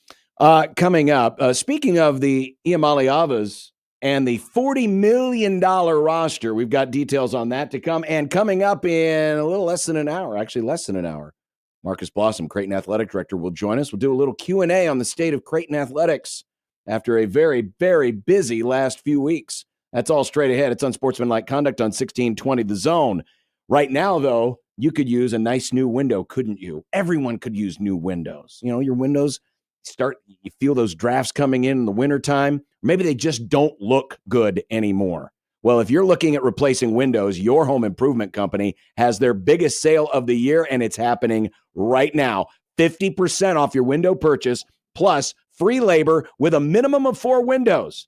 So yeah, you can replace a whole bank of windows at half the cost, plus free labor, minimum of 4 windows, and easy financing with 0 down, 0 interest, and 0 payments for 12 months. So upgrading your windows to new energy-efficient triple pane made in the USA windows has never been easier. Call your home improvement company today, 402-764-1720. Schedule a free in-home consultation. So let me repeat. 50% off your window purchase, plus free labor, minimum of 4 windows, and 0 down, 0 interest, 0 payments for 12 months. Call 402-764-1720 today. 402-764-1720. You're going to love the difference with your home improvement company, or visit yhic.com and find out more. Trust me, YHIC will exceed your expectations and make your home better. So don't wait. This only happens once. It's happening now. Biggest sale of the year. Call 402-764-1720 and love the difference.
This week, we got a zone deal, and it's a good one. It's our friends at Exarban Cinema and ACX Cinema 12. Movie concession vouchers, $50 worth of movie concessions for only $25. Half-price movie concessions, you ask? Yes. And that's available this Friday morning at 9 at 1620thezone.com. This is only for the movie concessions, but once you get in, the popcorn, the nachos, the hot dogs, the soda, all of that stuff, half price. And tomorrow, we will effort to give some of these away here on the Grum. I am formulating an idea. Slots on the radio? Nope. 1620 the Casino will take a day off. Oh. We'll take a day off. Closed for renovations, right? Closed for renovations. We had someone spilled some nacho cheese on the carpet, and it was just a mess. That's what we get for going cheap on the carpet. Yeah, we did. But be listening tomorrow for your chance to win $50 vouchers. But get your advantage now and go to 1620thezone.com Friday morning at 9 and get them for half price from Exarban Cinema, ACX Cinema 12, and 1620 The Zone. Nice. Ross Bjork, the athletic director at Ohio State, at the college football playoff spring meetings, was asked about what changes they would like to make. What changes? Rich Clark, who is the executive director, said if he had one major point he wanted to make before leaving, what would that mark be on the playoff? And Bjork said, we need to fix the calendar. And of course, he has a unique perspective because Ohio State went through the entire college football playoff, which didn't end until late January. And remember, the transfer portal had opened up. The winter portal period had already opened. And all these playoff teams were impacted. And all the talk about how much time is being taken on the road, and there's just a lot of disadvantages, especially for teams that end up making the playoffs. So his suggestion, the transfer portal needs to be one time, a 10-day period in May for the fall sports. Because as he says, if the House settlement is approved, most of the players are going to be signing revenue share agreements with the schools starting in July and running through the following June. So he says, let's move the calendar, let's move the portal to May and make it 10 days only. Now, that part of it to me is more interesting. I agree. The portal has to match what is happening in the sport. Like with basketball, we don't need the portal opening with the NCAA tournament still going on. Right. It'd be like opening free agency during the divisional round of the NFC AFC playoffs. It's ridiculous. So you've got to make the calendar make sense. So that part of it, completely agree. I don't know what to think about the 10-day window. Just a 10-day window. Remember, in football, you got the 30-day window that's in the winter, December, January. And then this 15-day window, which we're currently in now until Friday. So 45 days total, at least in football, 2 different windows. But only 10 days. I wonder how that will go over with the folks who side with player empowerment, because that is a short window. Now, the argument you could make is, well, if you know you're going to transfer, how many days do you actually need to get in the portal? Mm-hmm. It's just submitting the paperwork. If you're thinking about getting into the portal, those thoughts are in your head for several weeks. And with this happening in May, all of spring football will be done. So hey, if we're transferring, we're getting in here. I would be surprised if it got cut down to as little as 10 days. I still think a 30-day window works, or maybe compromise and make it a 20-day window. See, and part of me wonders if he brought up the 10-day window as a negotiating tactic. Like he floated that knowing people wouldn't agree with it, but when he comes back and says, what about 15 or 20? It sounds less extreme. Here's the funny part, Nick, and you're not wrong. But who are they negotiating with? They're negotiating with themselves. Yeah. Because there's no collective bargaining agency So it's not like, the free agency window, that's something that's collectively bargained between the owners and the players union. Well, there's no players union. So really they're bargaining with themselves right now, or maybe they're bargaining with what they think they can get away with before somebody inevitably sues because they don't think that this is right or that is right.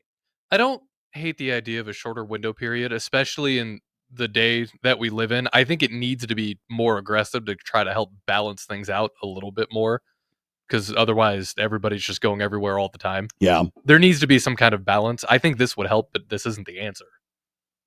You don't think 10 is the answer? No.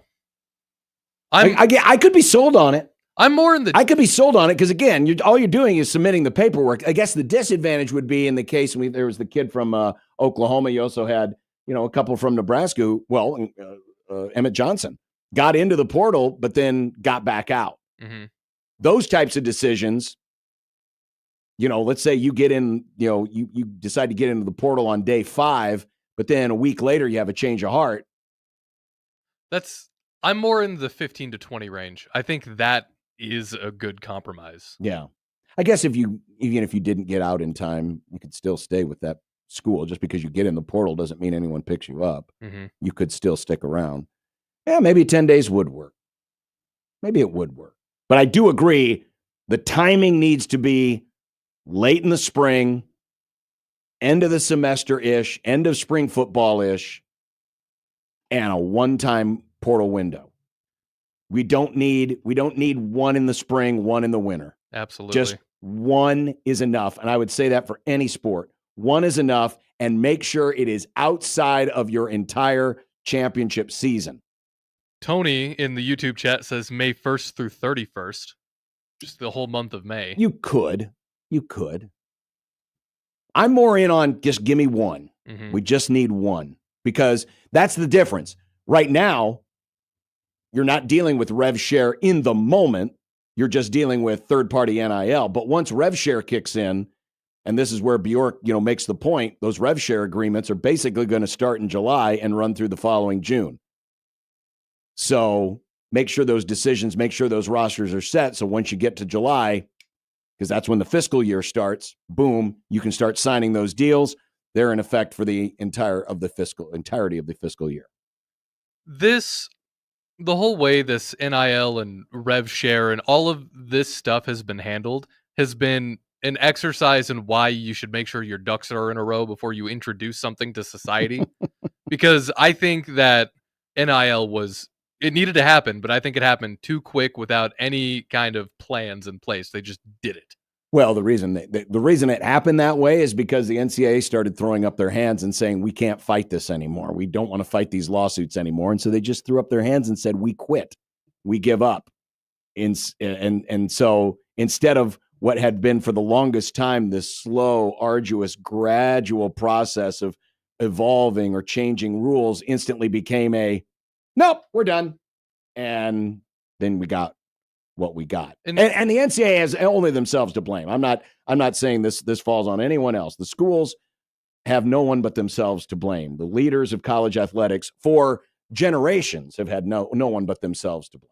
It's really weird because the NCAA could have set up the guardrails for this. They could have done something about it instead of giving up. But then them taking their hands off the wheel, it allowed these other colleges and schools and places to basically fill the vacuum and just do whatever they wanted to do. I had another point there, but I lost it. That's okay. The NCAA lost the point a long time ago. They lost the plot. They gave up, and then it's their fault. And then these other places were just taking advantage of the situation because they knew that they could. Speaking of transfers, the Iamaleava family, Arkansas is looking for some damages, and $40 million rosters. Boy, inflation struck quick. Mm-hmm. That Marcus Blossom will join us at the top of the hour, Creighton Athletic Director. So stick around. More to come. It's Unsportsmanlike Conduct on 1620 The Zone.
Hey, would you like to make some money? The Mo Money Sweepstakes is underway. 1620thezone.com. Register for your chance to win $5,000 in the Mo, M-O-W, Money Sweepstakes. Oh, like lawn mowing. Like lawn mowing. Or if you don't want to mow your own lawn for some reason, Buy a service. Buy a service. Maybe you could use it for resodding your lawn like I probably need to do. Oh, no. At least we got the sprinklers fixed. But if you want to register to win, go to 1620thezone.com today for the Mo Money Sweepstakes. Hell yeah. So Arkansas, who just lost their quarterback of the future, Madden Iamaleava, you know him from such hits as Nico's My Brother. What a name, by the way. Madden? Yeah. It is a good name. I'm guessing he was named after John. Yeah, That'd that be my sounds about guess. right. He originally committed to UCLA, then decommitted because Arkansas swooped in and gave him a better offer. Now he wants to join his brother as the Bruin backup quarterback. Well, Arkansas has already paid the youthful Iamaleava from their collective. And yesterday, Hunter Yurachek, the athletics director at Arkansas, said, I have spoken with leadership at Arkansas Edge. That's the name. That's their bird club. That's their 1890. Arkansas Edge. Arkansas Edge. That's their NIL. And expressed my support in their pursuit to enforce their rights under any agreement violated by our student athletes moving forward. We appreciate Edge's involvement in our student athletes and acknowledge the enforcement of these agreements is vital in our new world of college athletics. Translation. They want Madden Iamaleava to pay back some of his NIL that he has already received from Arkansas. And reports estimate that his deal was in the $500,000 range. Contracts at Arkansas, and this is from the CBSSports.com story, contracts at Arkansas commonly include language requiring players to reimburse half the money remaining on their deal should they leave for another school. He had roughly 8 months remaining on his contract, meaning that the collective expects a six-figure buyout. The question, one other thing, the Arkansas NIL laws, they recently passed an amendment to their state NIL laws that gives the university the power to sue agents, coaches, or other third parties who give or promise compensation for use of a player's NIL if that player has already signed an enrollment contract at a university in Arkansas. Now, Arkansas hasn't pursued a case. The pressure, because this isn't the first guy, obviously, to abruptly leave his program and transfer somewhere else who had already been paid handsomely. But the problem has been the optics. If a school decided, hey, this kid is transferring, we want payment back for that contract that we gave you. The idea was, that school's pressing the issue. That's going to cost them down the road in trying to get other transfers because it's kind of like the old, he's not giving me my release. That's a bad look for the school, going back several years. Same thing's happening here. But now it seems as if particularly the Iamaleava case has empowered the schools to say enough is enough. And so we want to enforce this contract. And right now, public input would seem to indicate that this is the right thing. The public has sided mainly with the Arkansas and the Tennessees in this case because of the way the Iamaleavas handled Nico's situation. And then, of course, this transfer happens. So all of a sudden, people are kind of reacting to the public discourse on the issue. And it sounds like kind of similar to, when we're in a labor dispute in sports. Initially, people side with the players, but then over time, when things start to either the holdout lasts longer or the strike lasts longer, people try to gravitate and say, you know what, just sign the stupid deal and let's play ball. And so now you're starting to see public sentiment move back towards the schools or the owner's side of the equation. And so Arkansas says, we're going to push forward with this. See, a couple things here. This is predatory AF to me. I think that this could set a dangerous precedent because how this family is handling it isn't going to be how everybody handles it. Sure. And instead of the schools and these collectives doing something like, hey, you can get this NIL money, but only if you're for sure locked in going to play for us instead of just giving it to you now. So then if something like this happens, you start extorting these children because they are still kids. Yeah, but their kids getting paid a lot of money. Their kids getting paid a lot of money. They don't know what to do with it. If you were these kids' age and you were getting paid the amount they were getting, did you have that financial literacy at their age? But this is the price you pay. If this is where we're going, this is the price you pay. But and so if you're 18 or 22 or whatever the case may be, this is the price you pay. The issue here is, are these contracts enforceable?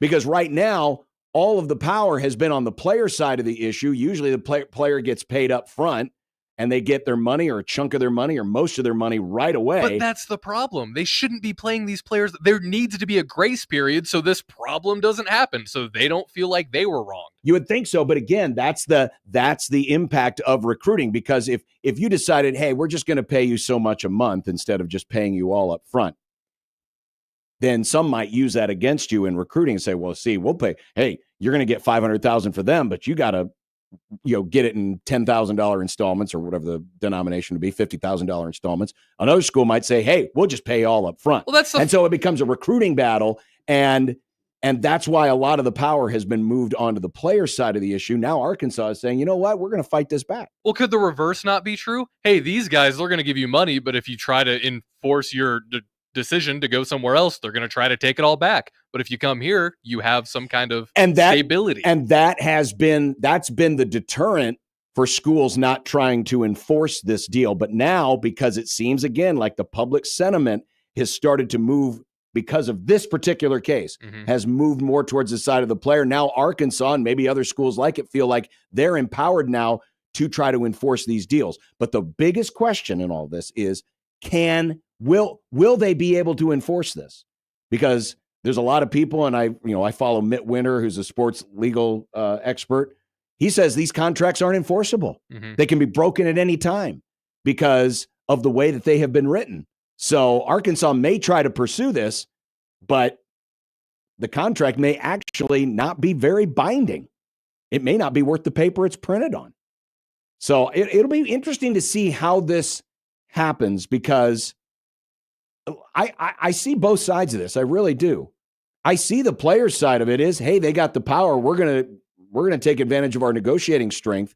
But I also see the side of the collective or the school, which is saying, well, wait a minute, we're paying you to be here and you decided to leave us after 3 months. How fair is that?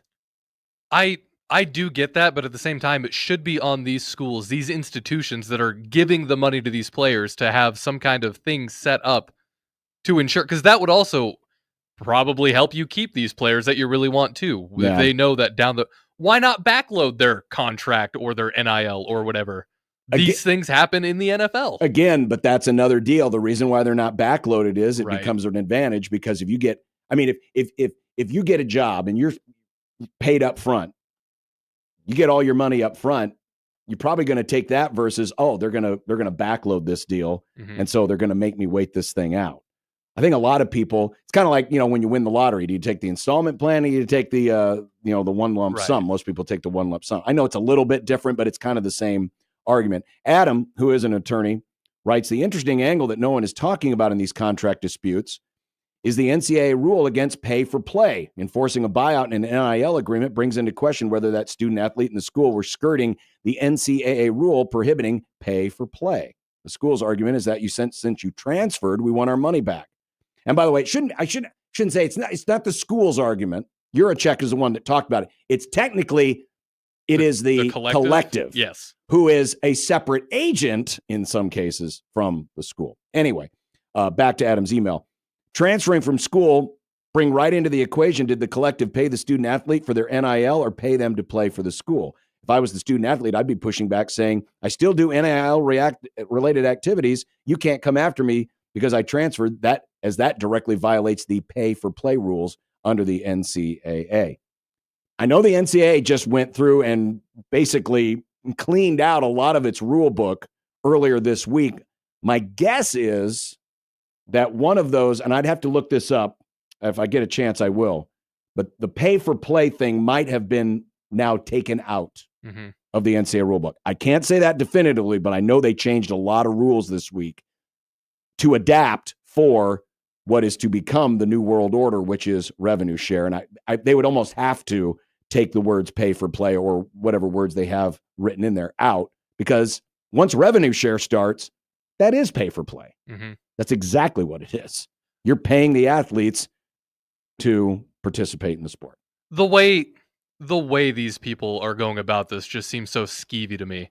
Like, I understand this specific situation. You could say that about so many things over the last 120 years. You're right. But you're right. I get this specific but they're taking advantage of this specific situation to set a precedent for down the road. If what's stopping these people from offering a ridiculous amount of money to players and then they find a better situation elsewhere? I don't know.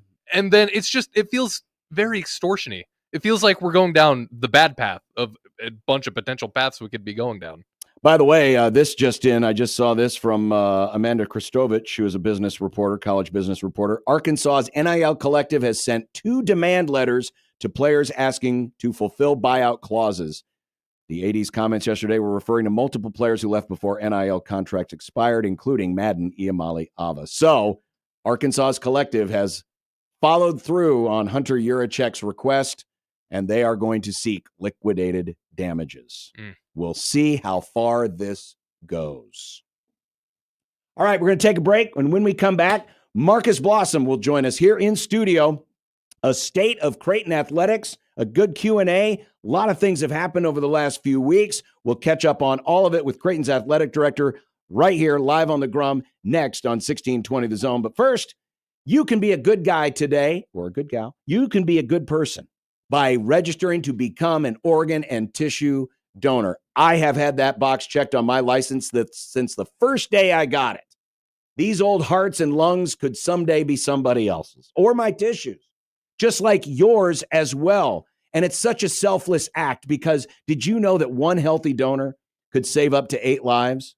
And tissue donation can save dozens of others from painful surgeries, bone grafts, skin grafts, corneas to restore sight, tendons to help repair sports injuries. All of that made possible by the selfless act of checking the organ and tissue donor box next time you renew your driving, hunting, or fishing license. Or visit goodguysavelives.com. And don't worry, none of this will come back on your family. You won't be charged a penny. They won't be charged a penny. And most traditional funeral practices are still possible after a donation. So register today. Next time you renew that license, check that organ and tissue donor box or visit goodguysavelives.com.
Welcome back. Unsportsmanlike conduct on 1620 The Zone, 1620thezone.com, the Zone mobile app. A reminder, our sister station, 1180 The Zone, will have some baseball tonight.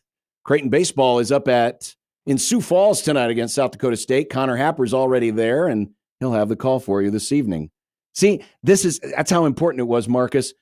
I skipped out on a baseball game so I could stay here and visit with you. How you doing? We know how much you like baseball. I love baseball, especially after last night and the Cubs. Yeah, you see that? Yeah, I got home just in time to hear that. I was like, awesome. You know what? I was a little disappointed they lost the pitcher, Steele, for the year. So we'll see. But I don't know if you caught this today. Former Blue Jay Nicky Lopez re-signed. He's on the roster now. I did not see that. Yeah, it just came in about an hour or so ago. Can he pitch? He can play third base. He can play third base. Marcus Blossom, Creighton Director of Athletics, joining us today. I thought it'd be a good time. We were actually talking about doing this a couple of months ago, and we probably made the right decision to wait because, my goodness, how much things have changed in just the last month. I got to imagine, outside of when you first got here and, you're trying to arrange to get your family here and where you're going to live and all this other stuff, the last month, was that the busiest you've ever been as athletic director here? I don't know. It was a lot of activity, obviously, from a personnel standpoint, but I don't know if it required the moving across the country, that kind of busy, but it's been good though. How would you kind of describe everything that has taken place and just how much moving and shaking has gone on? And yet it seems like, even though a lot of news broke, the ships of Creighton athletics have kind of stayed on smooth waters. Yeah, it's the last few weeks it's been one where we've had the opportunity to set the future path for Creighton, and we feel it's on the right trajectory. So I think it's been fun. I like how collaborative the processes have been with both the basketball search and the volleyball placement as well. So to get the opportunity to work with the current head coaches, the president, and also be in alignment in some key decisions, I think that was kind of the important learning point of all of this. Let's start with volleyball, because obviously that was the story that broke first. Kind of take me through the timeline of how things worked out. Kirsten leaving, but Brian Rosen was up for other things, and he's a coveted coach out there. Just kind of talk me through how that whole timing worked out, and like how many days had you been having to talk through this before we actually got that announcement on Sunday and then the press conference on Monday? With the coach as successful as Coach Booth has been, you always anticipate, every year trying to keep her, make sure she's still comfortable and wants to stay the coach, or put yourself in a position where you're prepared to hire the next coach. So every year, I kind of go through that process, and this year was no different. The different part, the different piece of this year was the timing of it all. Volleyball season ends in December ish, and normally this process unfolds around that time. So this one was a little bit different. With that being said, I've invested in Brian and kind of reviewing his potential as a head coach over the last year or so, anticipating that something like this may happen. And it actually did. So from a timing standpoint, we knew that Coach Booth had another opportunity probably a few weeks prior. But the plan was not to announce it until maybe a couple weeks after we did. And so we got a call saying, hey, I think we should announce it now, because we didn't want the players to hear from a third party. Yeah. We felt there was maybe some potential leaks. So actually from the time to prepare for an announcement, go back from the time that we felt that we needed to announce it, maybe 48 to 72 hours. So, Right. yeah. At what point did Brian show up on your radar as, if Kirsten leaves, this is the coach I want? Probably a year ago. Okay. Probably a year ago. And like you mentioned, he had a couple of opportunities. And he mentioned, like, shoot, I really want to be the head coach of Creighton. And I said, unfortunately, we got a coach there, buddy. So I knew. I said, you know what? I see you as, no guarantees, but I see you as someone that I could hire if Coach Booth was to leave. So he kind of knew that, hey, if I stick around and keep doing great work, which he has since he's been here, he had an opportunity. Kirsten made sure she said it in her address, and people have always will speculate about when someone leaves. Oh, was the relationship right? Was everything right on that front? And I know there's always a lot of critics in a situation like that. Yeah. When you heard some of those criticisms, what was your thought? Given, you've been working with Kirsten now for the last 3.5 years. Ignore. This is a job that takes a lot of criticism. You can't listen to everybody, especially those that you may not value their opinion. So you have to ignore a lot of things. You have to, and it's hard at times. You have to also be quiet and not respond and kind of just put your head down and do your work. So that's what I did, and focus on what's best for Creighton and not what people have to say on the outside. How would you have characterized your relationship with Kirsten?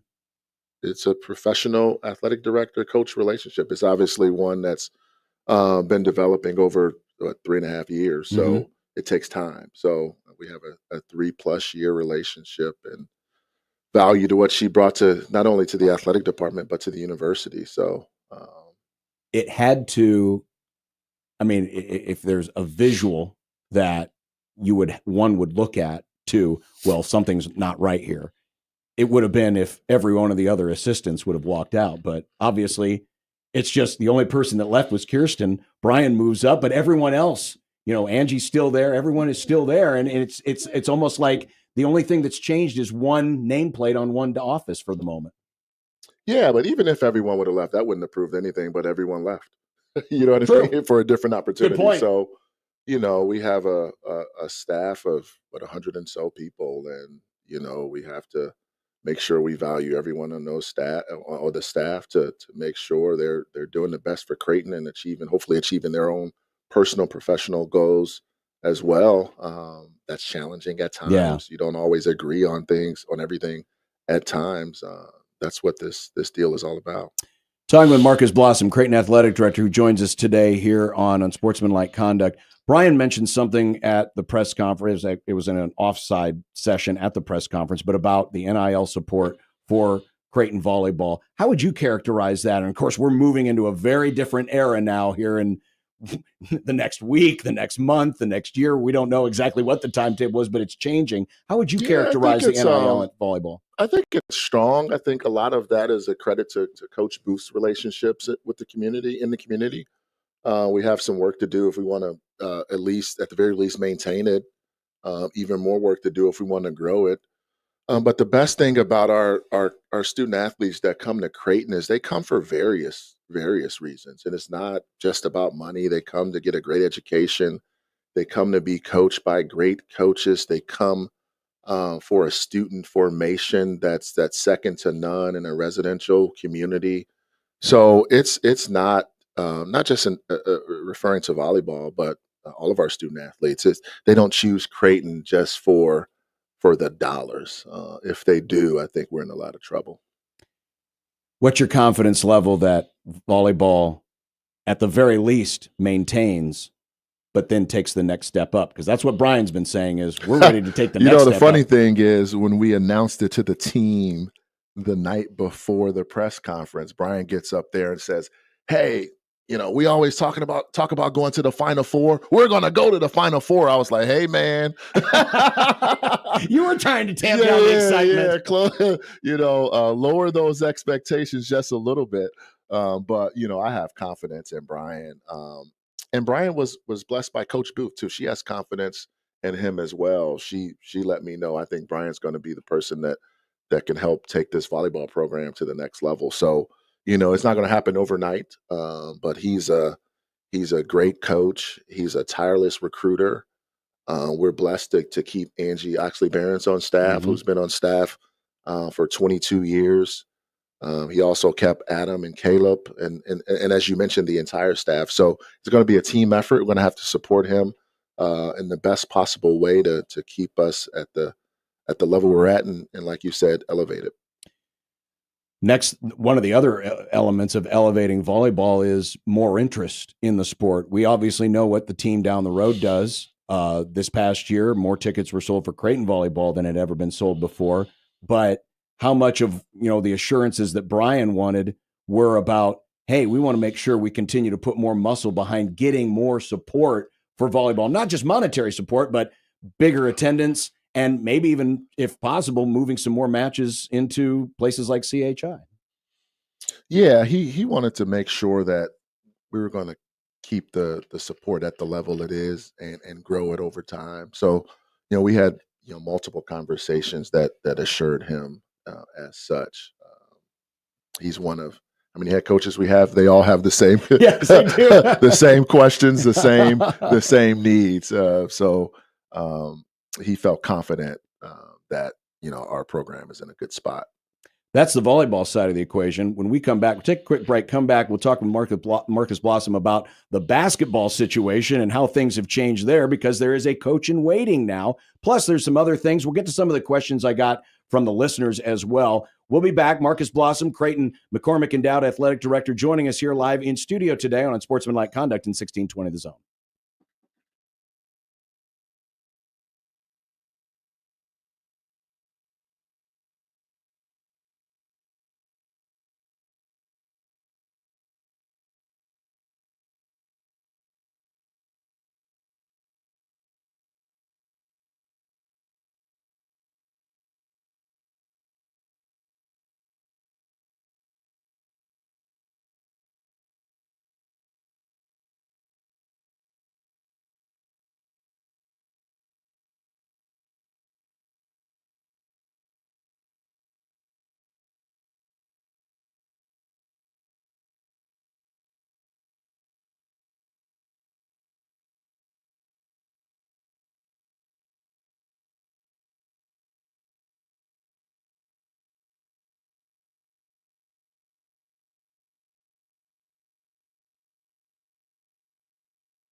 Back here on 1620 The Zone with Marcus Blossom, McCormick and Dowd, Creighton Athletic Director.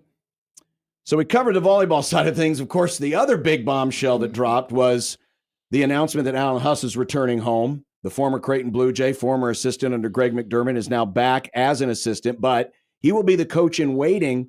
So you guys are very good about keeping secrets from me. I can't tell when anything's happening, but when did that first conversation with Mac happen about the future?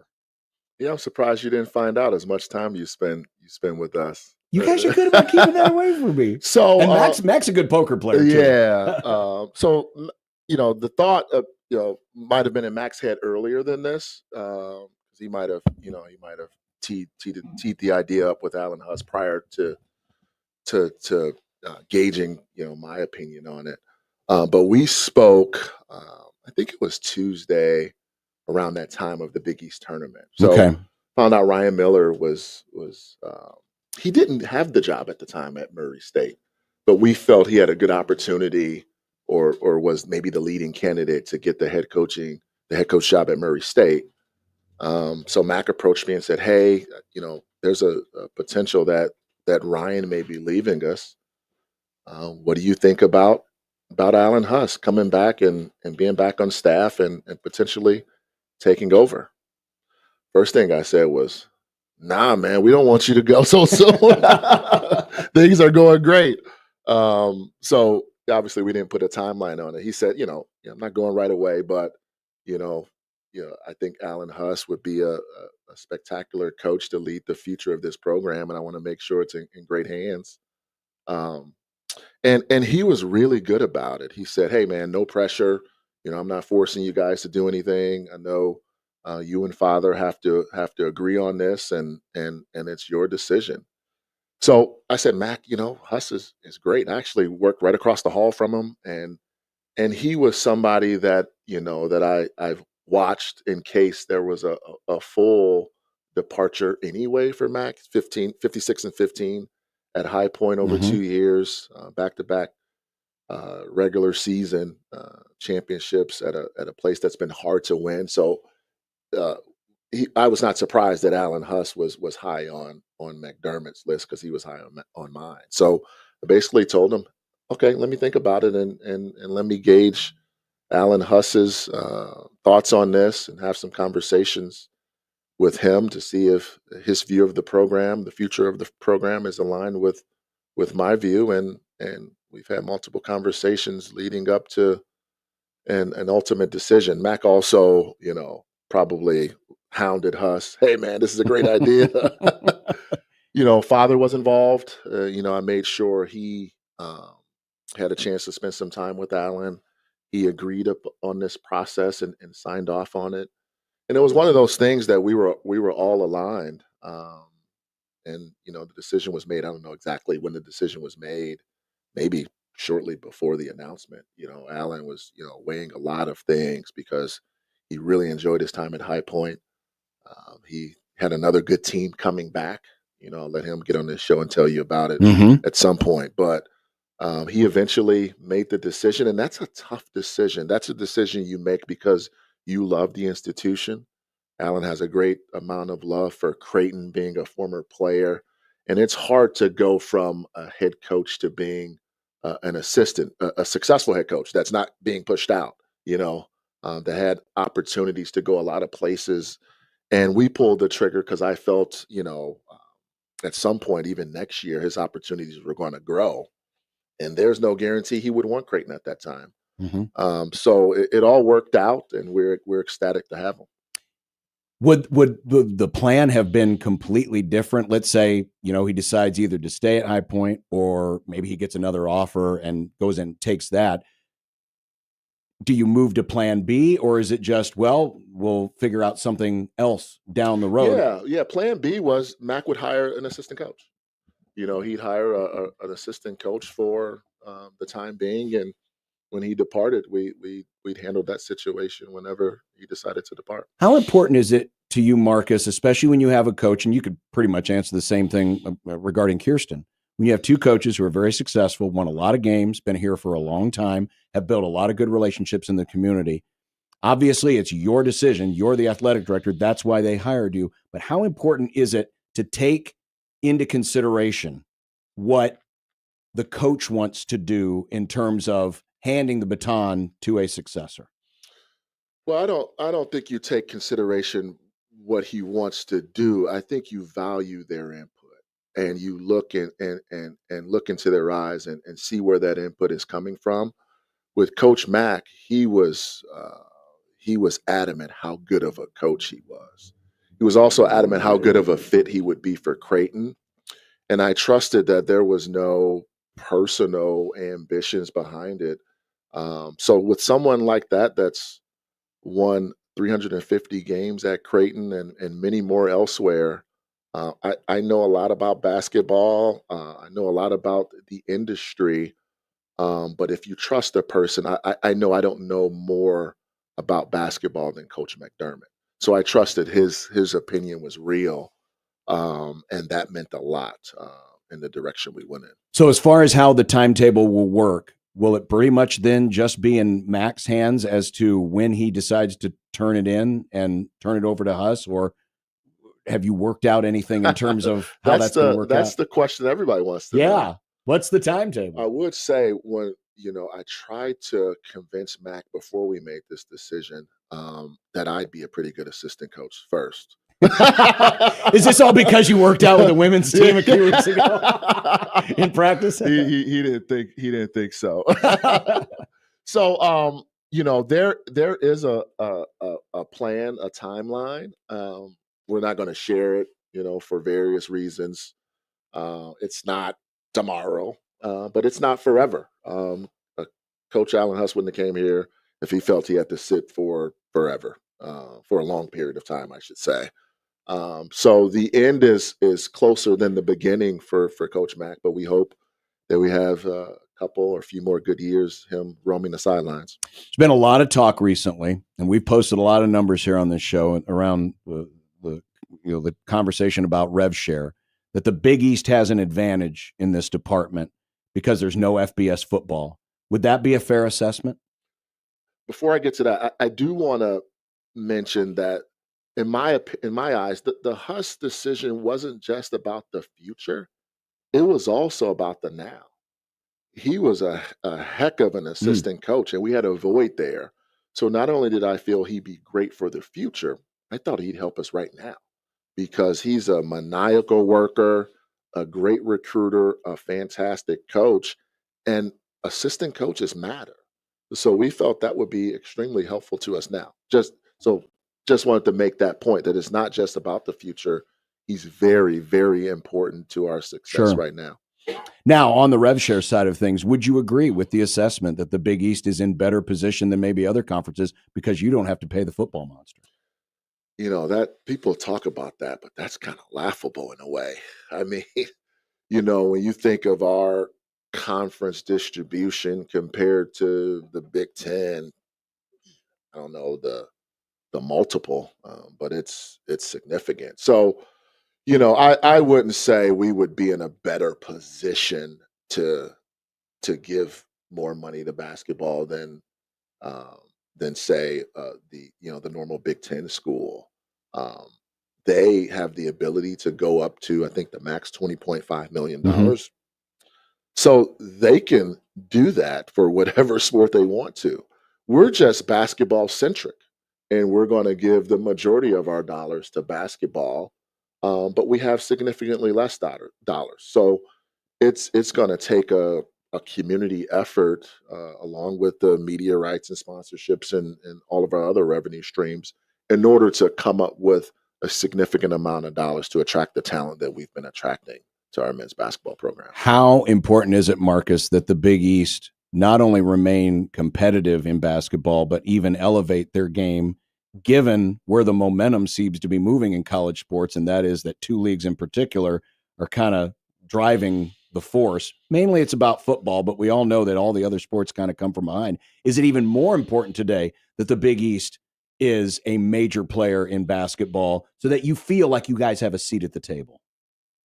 Yeah, I would say it's always been extremely important. I don't know if it could have got more important for us. all the schools in the Big East, I mean, like I said, we're basketball centric. We want to win at the highest level in men's basketball. We got 4 of the last 10 or so national champions. Uh, we hope to be one of those one of these days, and that's how seriously we take it. It's not win at all cost here or at most of the Big East schools. We want to do things the right way. We want to graduate student athletes. We want to develop them. We understand the landscape's changing a bit, where in their eyes maybe the priorities are changing, but we want to make sure our philosophy and our overarching values here at Creighton don't change throughout these changing dynamics in college athletics. Do you have time for one more segment? Sure. All right, let's do that, because I want to hit on some questions we got from some listeners. I want to talk about some other things as well, including facilities. There's been a lot of building going on at Creighton University. Marcus Blossom, McCormick Endowed Creighton Athletic Director, joining us here live on the Grum. Back right after this on 1620 The Zone.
Really want to thank Marcus Blossom for his time today. He's been very generous with it as we've talked the volleyball situation, basketball. Let's get into some other things as well. There's been a lot of building going on campus. I know I've talked to Coach Wood about the new softball facility, which will be coming online next season. What's the timetable on the baseball facility and the practice facility you're building on campus? Well, baseball, we'll start construction on the baseball field right after the College World Series, and that should take a year or so. I think it's scheduled to be ready by June of 2026. So we want it ready by the 26th College World Series. So that's well underway. The softball field will be completed by this June or so. So doesn't look like it, but it's getting there. But it's getting there. So we're excited about both of those facilities. It may take a little more time for the team building, which is the locker room, batting cage, office space for both of those programs. So we're going to have some temporary space so those programs can practice. A lot of folks have been wondering, does this mean that the Blue Jays are moving out of Charles Schwab Field? No, this is a practice facility. Long term, who knows what it turns into? We have a great arrangement with Mecca. We really enjoy playing at Charles Schwab Field. There are times where a midweek game versus whatever school, the attendance at Charles Schwab makes the facility look extremely empty, where it may be better served. That game may be better served on campus, but it's a practice facility at this point, and we'll continue to play our games at Charles Schwab. Speaking of just other sports, men's tennis finished with its best Big East Conference finish ever here this past week. Women's golf tied their best conference finish ever.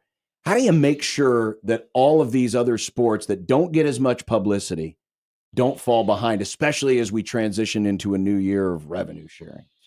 You know what? I'm so excited about the performance of those two teams. Like you said, they don't get much attention, but they work. The coaches work extremely hard.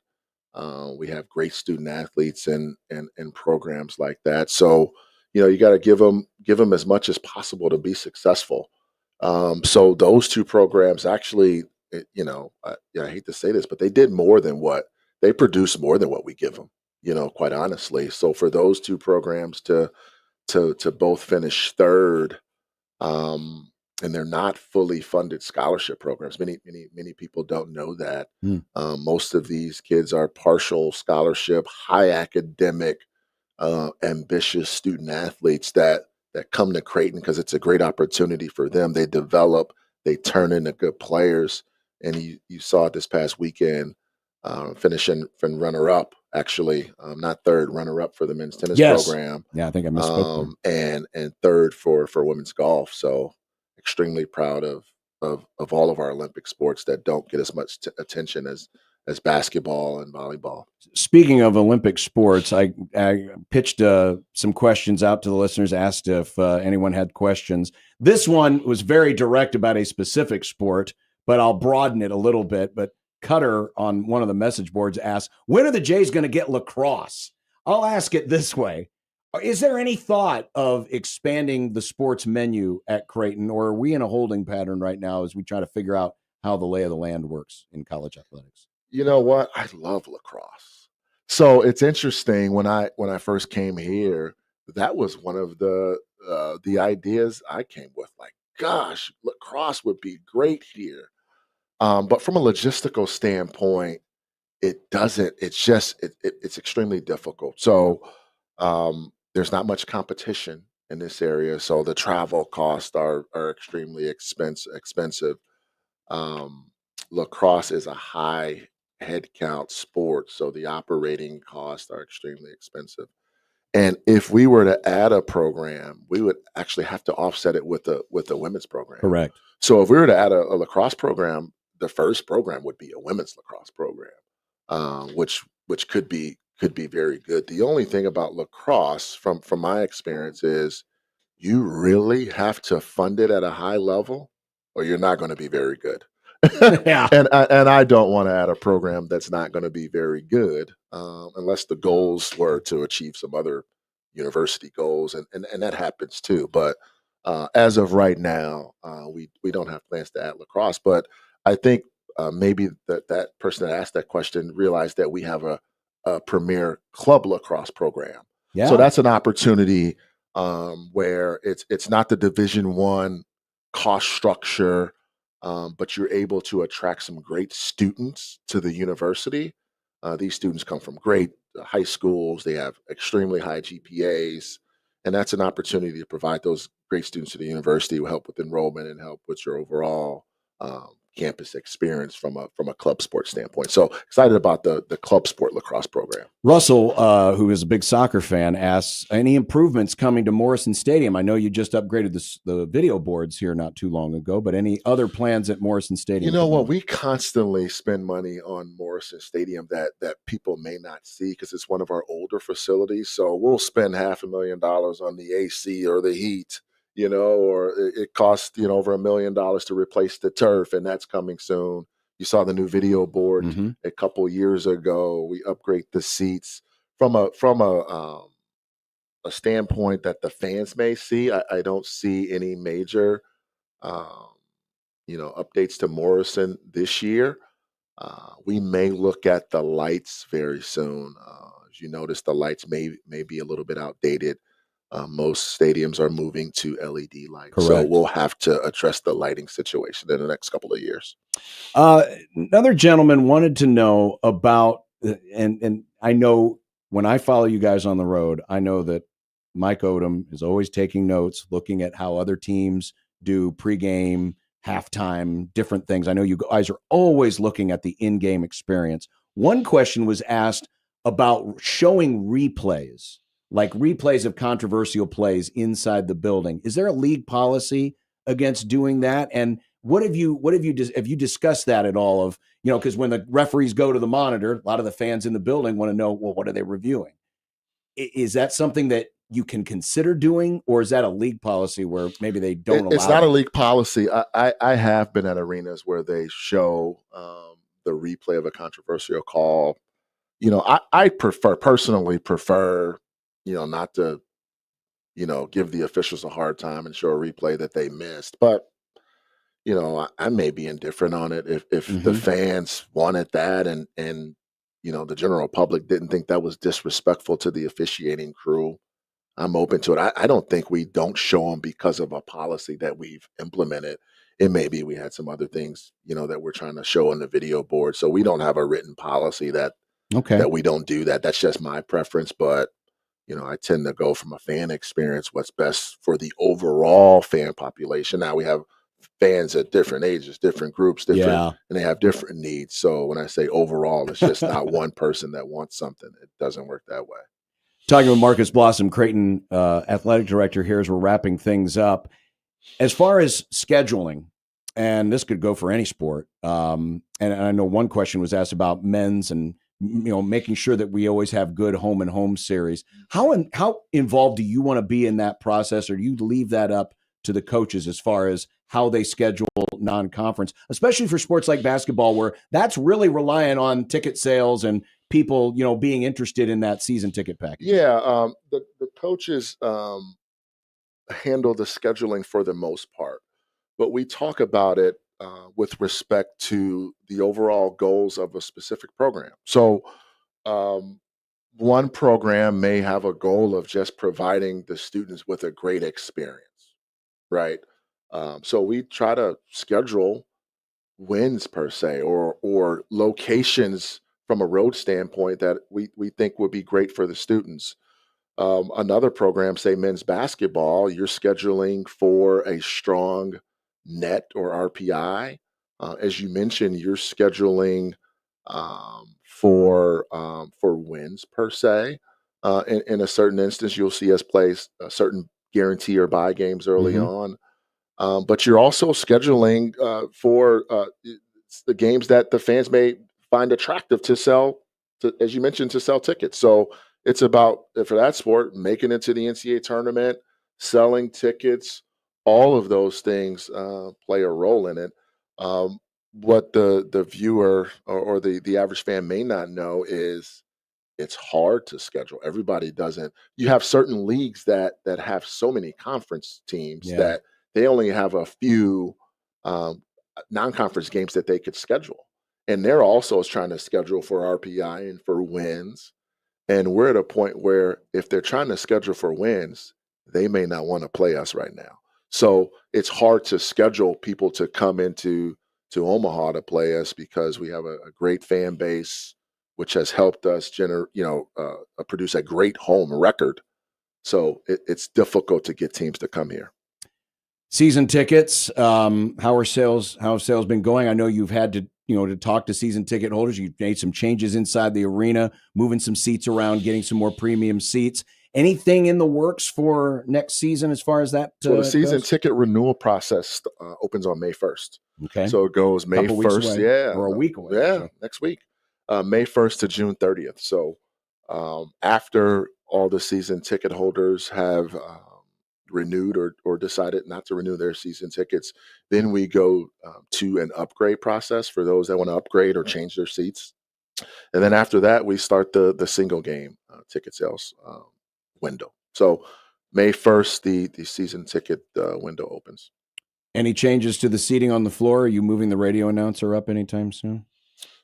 We created a new seat on top of the scoreboard. I knew that. You can't see the court. I can't. You can't see the court, so you just have to listen to.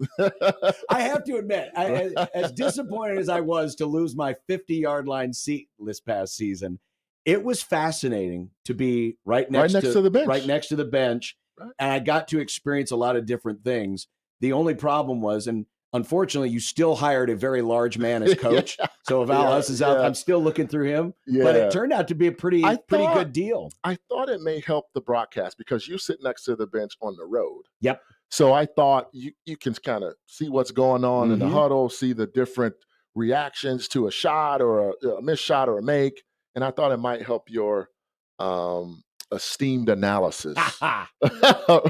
You know what helps my analysis? When I'm not sitting next to you and I'm not getting knocked over into the guy next to me. Yeah, I get a little I love your excited passion. during the games, and we had fun though. We had fun.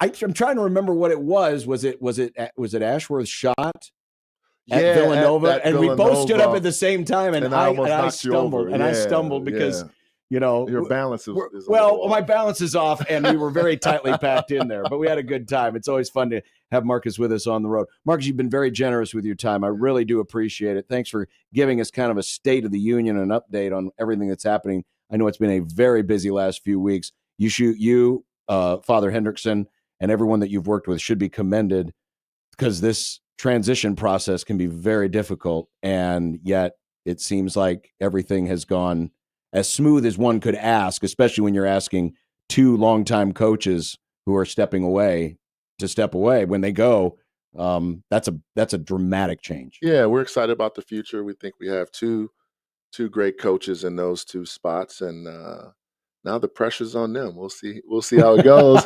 Exactly. Marcus, thanks for coming in. Right. Marcus Blossom joining us here on Unsportsmanlike Conduct. We'll be back and get to, oh my gosh, it's dumb debates time.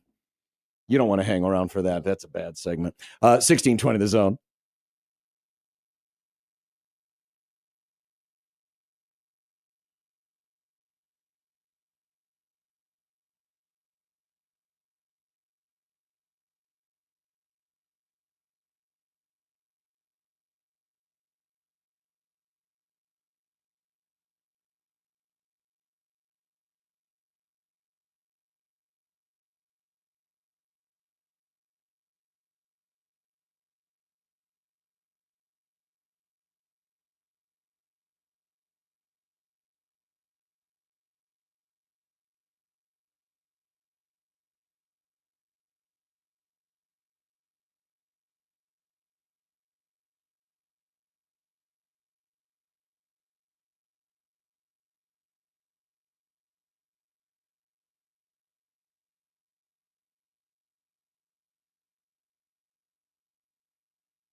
internally ourselves with all of you, the people.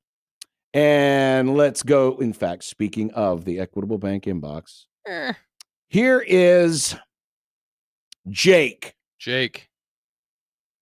Superhero question. Oh, okay. Would you take the super soldier serum? Okay. If there's a 99% chance you would be like Captain America, but a 1% chance you would end up like the Hulk. And he writes in parentheses, and no, not like the Hulk, the way Marvel ruined him. So you're basically playing the lottery, except the odds are on your side. 99% you become Captain America, which is good. But there's the 1% chance you become like the Hulk. I don't like Lou Ferrigno Hulk, though. Well, it doesn't have to be Lou Ferrigno. Well, he said Hulk. not Marvel Hulk. Well, but it's the idea of the Hulk of you can't really always control when you're going to change. It usually happens when you get angry. You ruin a lot of things. It ruins your life. Would you do it? Yeah. Those are low odds. I'll absolutely do that. What is there? Is there a disadvantage to being Captain America? I mean, there'd be a lot of pressure on you. All of a sudden, the pressure, the ability for you to live an anonymous, quiet life is out the window if you become Captain America, because they're going to be calling on you to do a lot of things. Do you have to use the powers, though? If you want to be anonymous, you could just be anonymous. Maybe you could use your powers in sneaky ways. Here's the problem, though. Once you, let's say you do something like, I don't know. Stop a train from derailing. Yeah. Very good. Once that goes viral, you no longer are anonymous. That's true. Because then everyone will be looking for you, and then it becomes a cat and mouse game of you're trying to stay in hiding while the rest of the world's looking for you because they've got to find out who this viral sensation is that stopped this train from derailing. Of course, it would be the other side saying it was all AI generated and it didn't actually happen. So maybe you would have an advantage. So have you ever seen the movie Kick-Ass? No. The premise of Kick-Ass is this kid, he's a high schooler. He's like, how come no one's ever just tried being a superhero? He has no powers at all.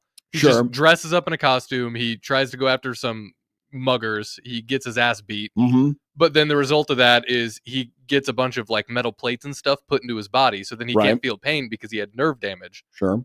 Then he became an actual superhero. But because there was a hero, then that made people like, well, why can't there also be super villains?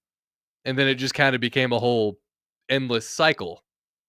So if you do become Captain America, I guess that could be the drawback of you could also open the door for bad versions of Captain America. I don't want the responsibility as with great power. Yes, as Peter Parker's uncle once said, Uncle Ben. With great power comes great responsibility. I don't think I would be very responsible with it. No? I think my temper would get me into trouble, and then so basically the odds are 99% I would be the Hulk.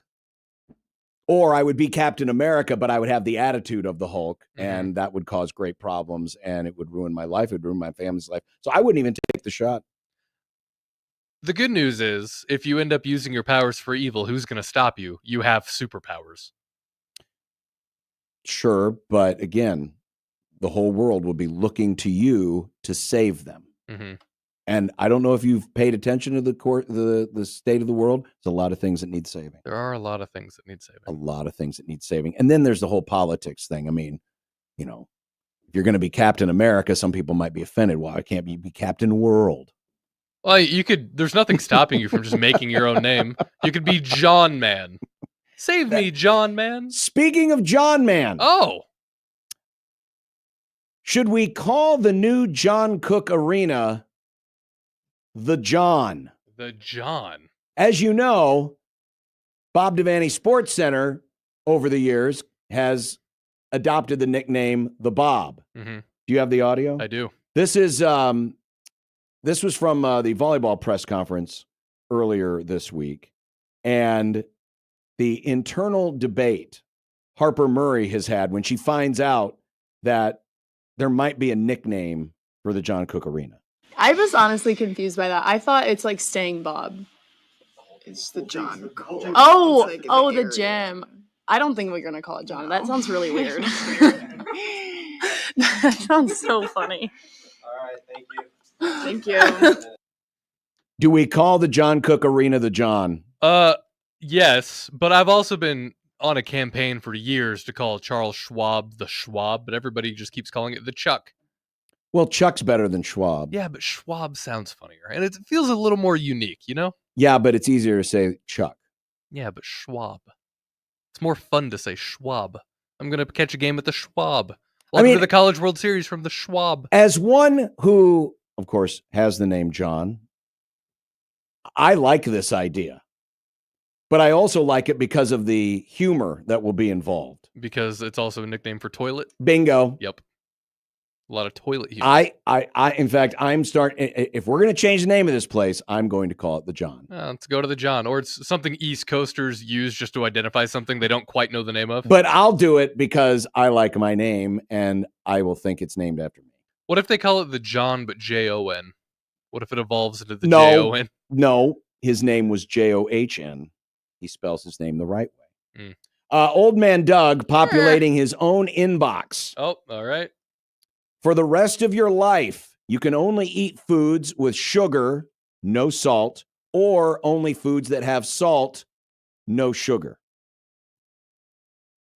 If you have to live the rest of your life either a sugar-free or a salt-free diet, which one are you taking? I can do sugar-free. I can do that. I don't want to do salt-free because I like salt too much, but also I've kind of cut back on sugar a lot as I've gotten older. Like the most sugar I get now is maybe a pop once a week and some Reese's. And I know that there's sugar in everything, but I also hate that about like a lot of, if you go to a restaurant or you order a pizza, a lot of those pizza sauces, they put sugar in them. Even Subway, they had that thing a few years ago too, where they did. It's like, oh, that's not bread. It has to be pastry because there's sugar in the bread. I'd be fine going sugar-free. I have a notorious sweet tooth, so that makes this answer very odd for me, but there's something about sugar. Well, first off, if you have nothing but an all-sugar diet, you're going to end up being diabetic, so it's probably going to kill you. Now, you could say the same thing. You could have heart disease issues if you have an all-salt diet, but this is basically asking you to cut out one or the other, right? It'd be hard to cut out salt. Salt is in everything. Wars have been fought over salt. Salt is everywhere. Yeah, I would think from the practical standpoint, yes, it would be much easier to cut out sugar. Now, do we want to get pedantic? What about natural sugars? Like if you get an apple, just pluck it from the tree, eat it. There's natural sugars in fruits. Well, that wasn't part of the question. I'm guessing we would just go with processed sugars. Okay. Yeah, no, I'm got to cut that out anyway. That's because I think it would be virtually impossible to avoid all sugars. Right. I suppose there's a way, maybe someone out there has done it, but I would think it was almost impossible because there are natural sugars, especially if you eat fruits. Now, maybe you cut fruit out from your diet. I don't know. I would choose also. I would choose salt over sugar. Me too. Look at us, the agree boys, the salt boys. I guess. Let's see. Jeff with an interesting question I had never pondered before. When does a visually impaired person know when to stop wiping? Oh. I've never thought of that. Like, this is why we call it dumb debates, kids. It's hard to talk about this without getting weird or gross about it, so I'm just going to dive in. At some point, like, you can feel, right, depending, and you know while you're in the process what kind it's going to be. So I imagine it's mostly based off of feel. It would have to be. Yeah. What other sense would you have? Yeah. You smell. Well, but yeah. Unless you've done several courtesy flushes, the smell is there. Mm-hmm. And as they say, if you lose one sense, it tends to heighten the other active sense. You also have to be careful because if you wipe too much, you run the risk of flooding the toilet. And then how does a visually impaired person plunge a toilet? I think you're right, Nick. It is based on feel. It's just knowing, okay, it feels like it's right. Mm-hmm. That's when you probably use you probably back it up with the shower. Yeah, that's probably what I would do anyway. Like I'd give it a once over and then like, all right, shower time. Matt, that was an interesting one. Sure was. Matt says, if you had a rifle and a camera and you saw Bigfoot and weren't in danger, would you shoot it or take a picture? Hell no, I'm not going to shoot Bigfoot. I bet Bigfoot is super chill. Just wants to live off the grid. He doesn't want anything to do with anybody. I bet he has the most peaceful life, John. Bigfoot don't know about social media. Here's my question. If your answer is you would still shoot it, why? If you're not in danger, how do you benefit from killing Bigfoot unless you plan to show him off as a trophy deer? And unless you have the ability to taxidermy something yourself, you're going to have to get somebody else involved, and then it can turn into this weird bidding war over Bigfoot's corpse. Well, the other part is, does Bigfoot have rights? Yeah, that's true. It would turn into a whole thing. I mean, the Constitution talks about the rights of men, but is Bigfoot a man? I mean, he would have to be, right? I mean, the easy answer is, of course, you take the picture. Now, you run the risk of someone seeing it and saying, oh, that's just, Photoshop. That's not actually real. Well, the problem is everybody who's ever taken a picture of Bigfoot, it's always a blurry picture all the time. I bet even if you have a clear shot, it'll still be blurry.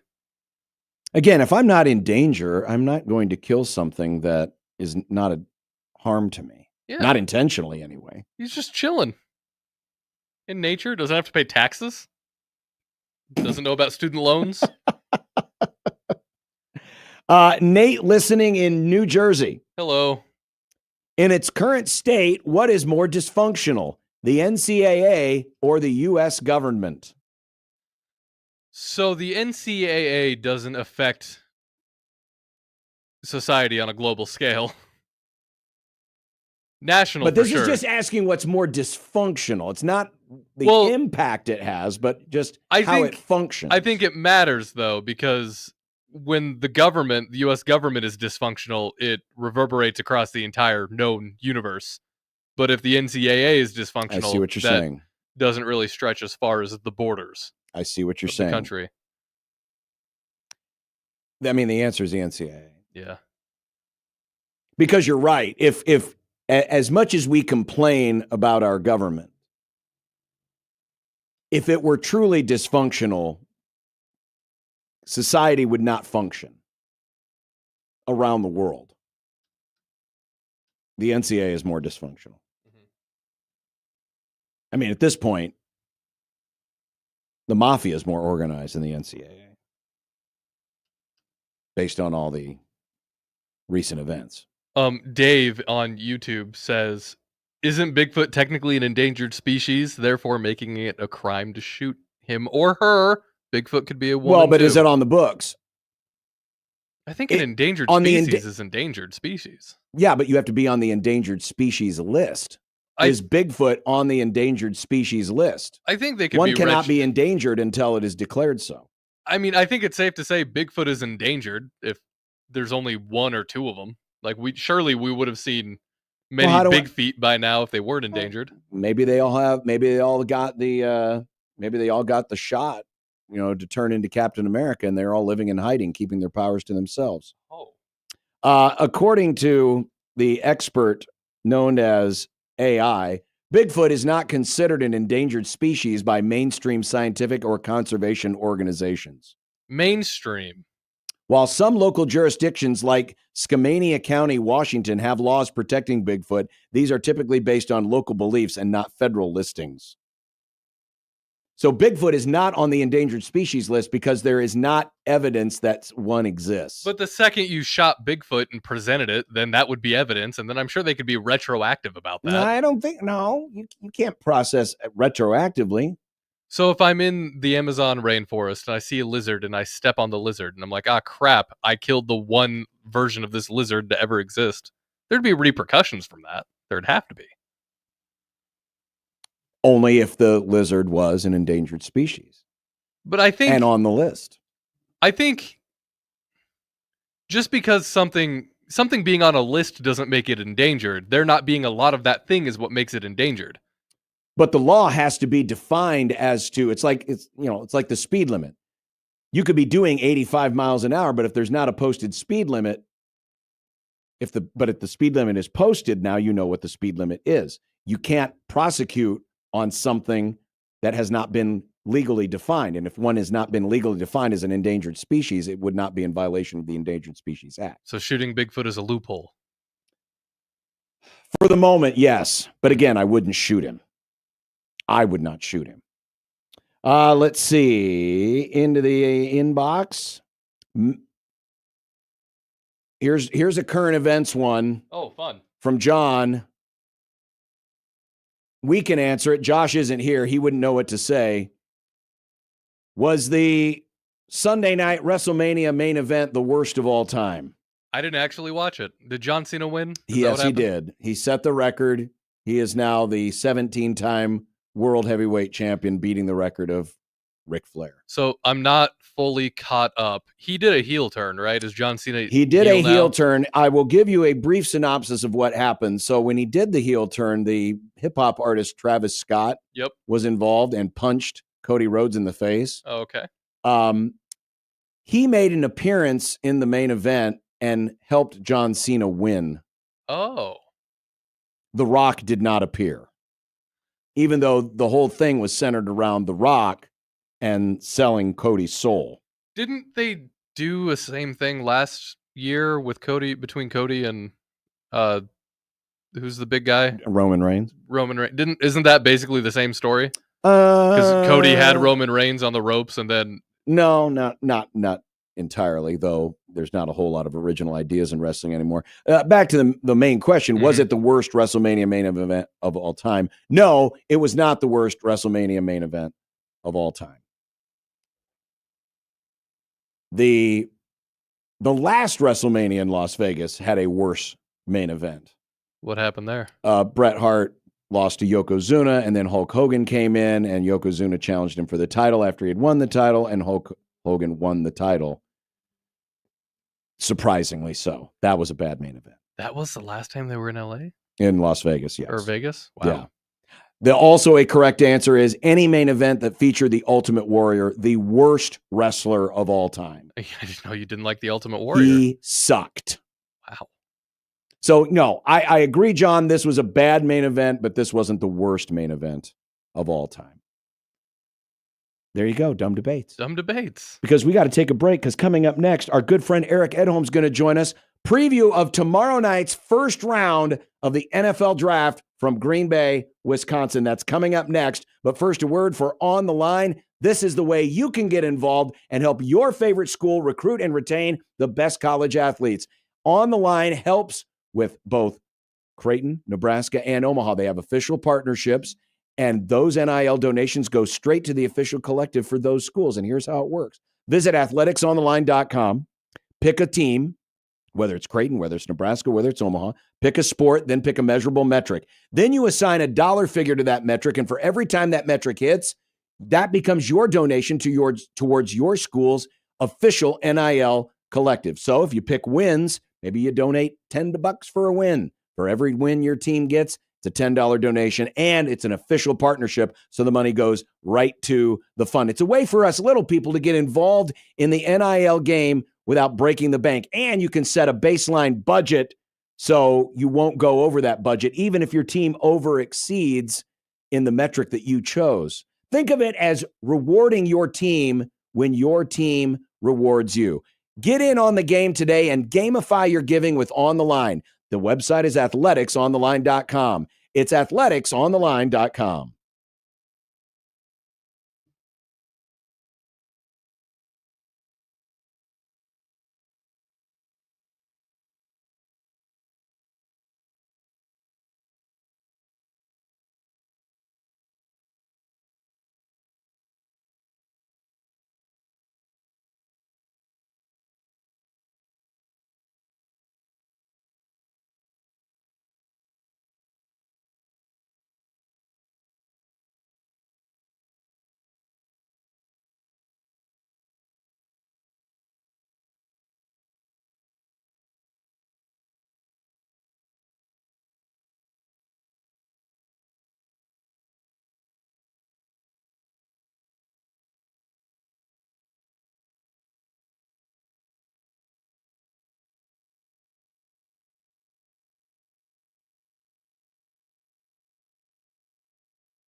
We do have some breaking news regarding the settlement we'll get to a little bit later on, but stand by for that.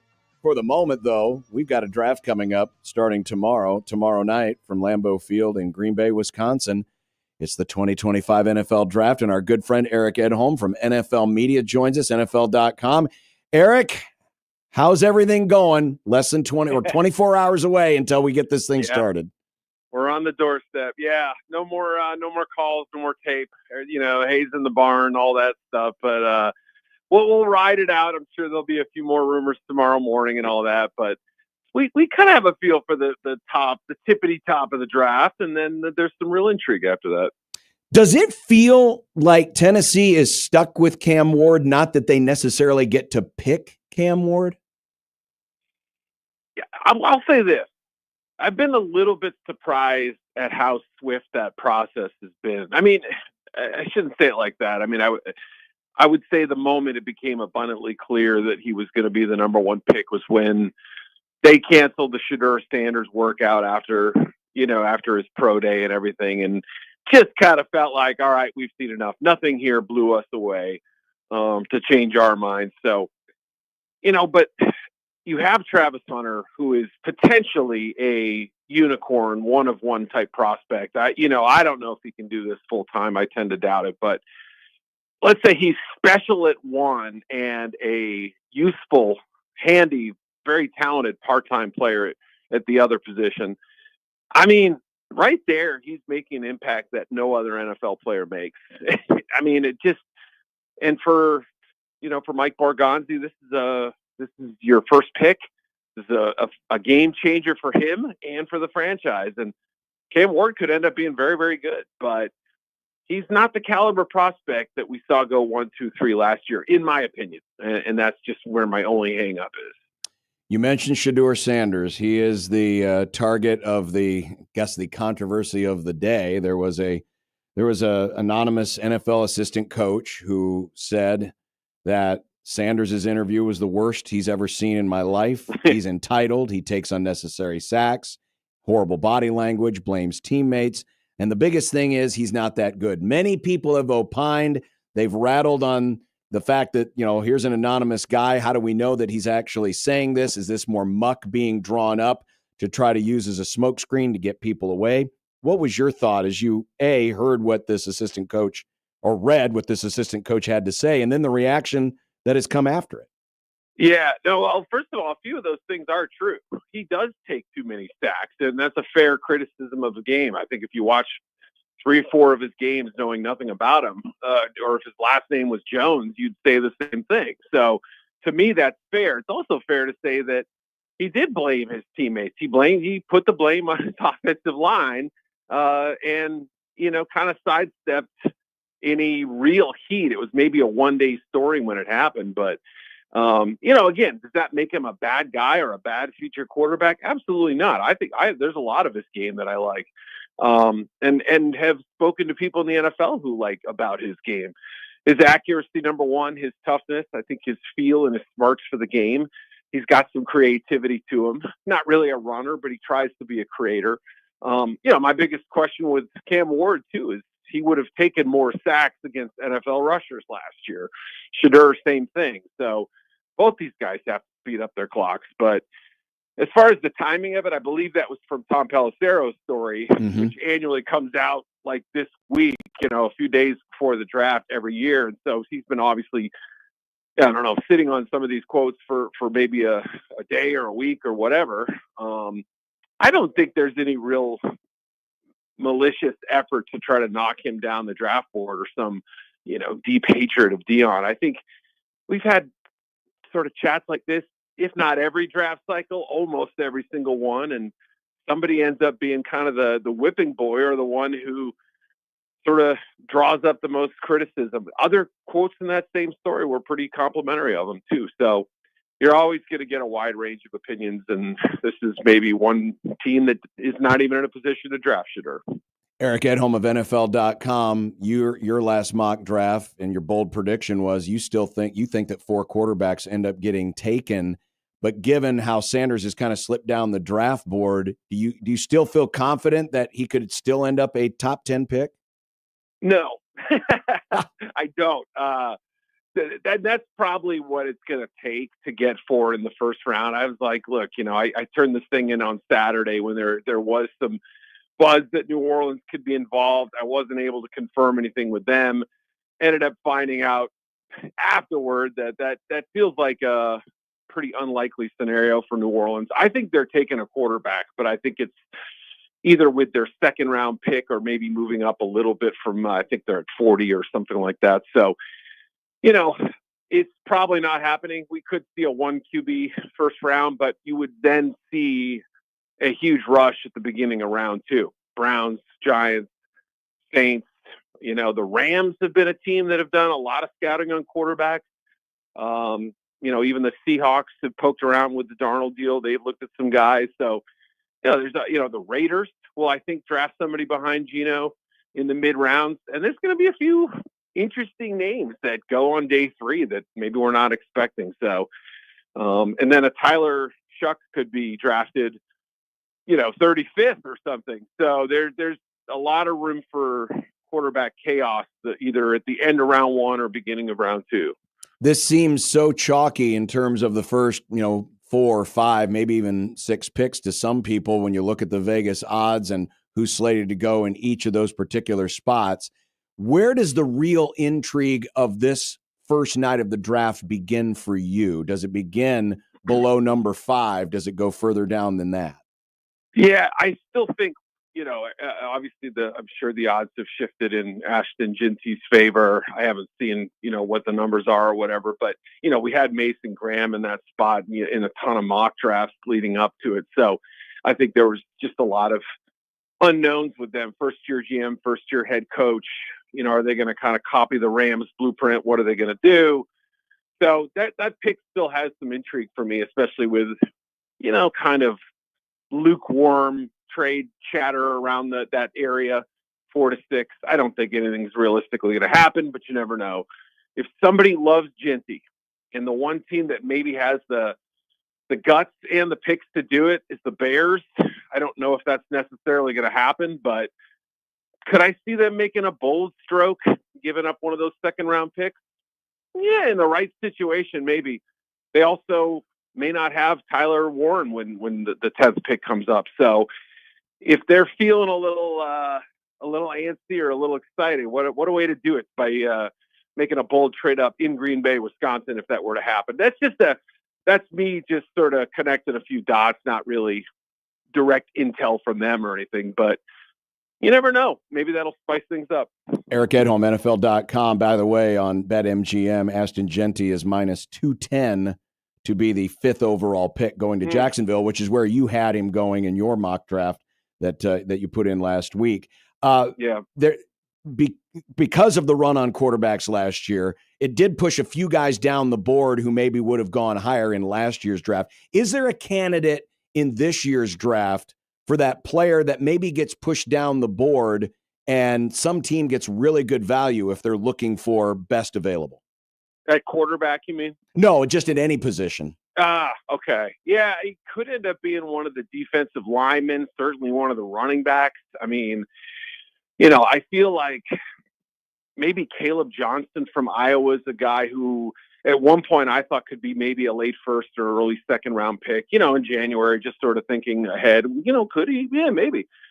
But, there's been obviously the Ginty buzz. He's going to go high. Amarian Hampton feels like he's going to go somewhere in that 12 to 20 range. Cowboys to Broncos, maybe. The Steelers have looked a lot of running backs if they don't go QB 21. So there's Chargers, whoever. And then there's even been Travion Henderson buzz that maybe he's the surprise first round pick. So if 3 running backs go in the top, 32 or 35 picks, that's obviously going to push some talented guys down, I think. And we may not see as many teams itching for a running back until maybe 4th round or something. And, the 10th best back in this class could be the 4th or 5th best in a typical running back class. So really deep and strong class, I think. Eric Edholm joining us from NFL.com. Of course, a lot of Chiefs fans here in the audience. Kansas City, for a team that always picks tail end of the first round, seems to always hit if they don't get a home run, they hit a solid double, maybe even a triple with what they have been able to do the last few years. Where you kind of see the Chiefs this year, obviously they want to fortify that offensive line because of what happened in the Super Bowl. What do you think the Chiefs end up doing at 31? Yeah, I thought, there was a chance Josh Simmons could maybe slip down that far. Ohio State tackle, patellar tendon, tore it during the playoff run there or whatever. I thought there was a chance he might be available. I'm starting to think after some conversations the last 48 hours, that's probably not going to happen. So the question is, would they still think about an offensive lineman there? Does Josh Connerly excite them at 31? Is there a defensive lineman who makes sense? I've even heard some receiver talk. I don't know if I necessarily believe it, but you never know. They have some one-year deal guys. Rice is, had a couple incidents in the league and injury stuff too. So, is it possible? Sure. But I guess it obviously depends on who's available. And the problem at tackle this year is that, if you decide not to take one in round one, by the next time you're up at bat, there may not be one you're willing to take. So it does feel like it sort of pushes them in that direction, not necessarily need, but need, and also let's look horizontally and vertically at the board. And that's kind of how it lays out. So if they do pass it on a tackle early, they may not take one till late. You know what I'm saying? Yeah. Eric Edholm, NFL.com. Of course, you can't have a sporting event in Green Bay without asking about the weather. 58 degrees and cloudy tomorrow. So at least we're avoiding any snow at Lambeau Field. They won't need to turn on the heated field for this one. I'm sure the season ticket holders are taking their shirts off at this point. They probably are. Degrees, so. Eric, we always appreciate it. Thanks. I know you're very busy. We appreciate that time. All right. Sounds good. Have a good day. All right. Eric Edholm of NFL.com.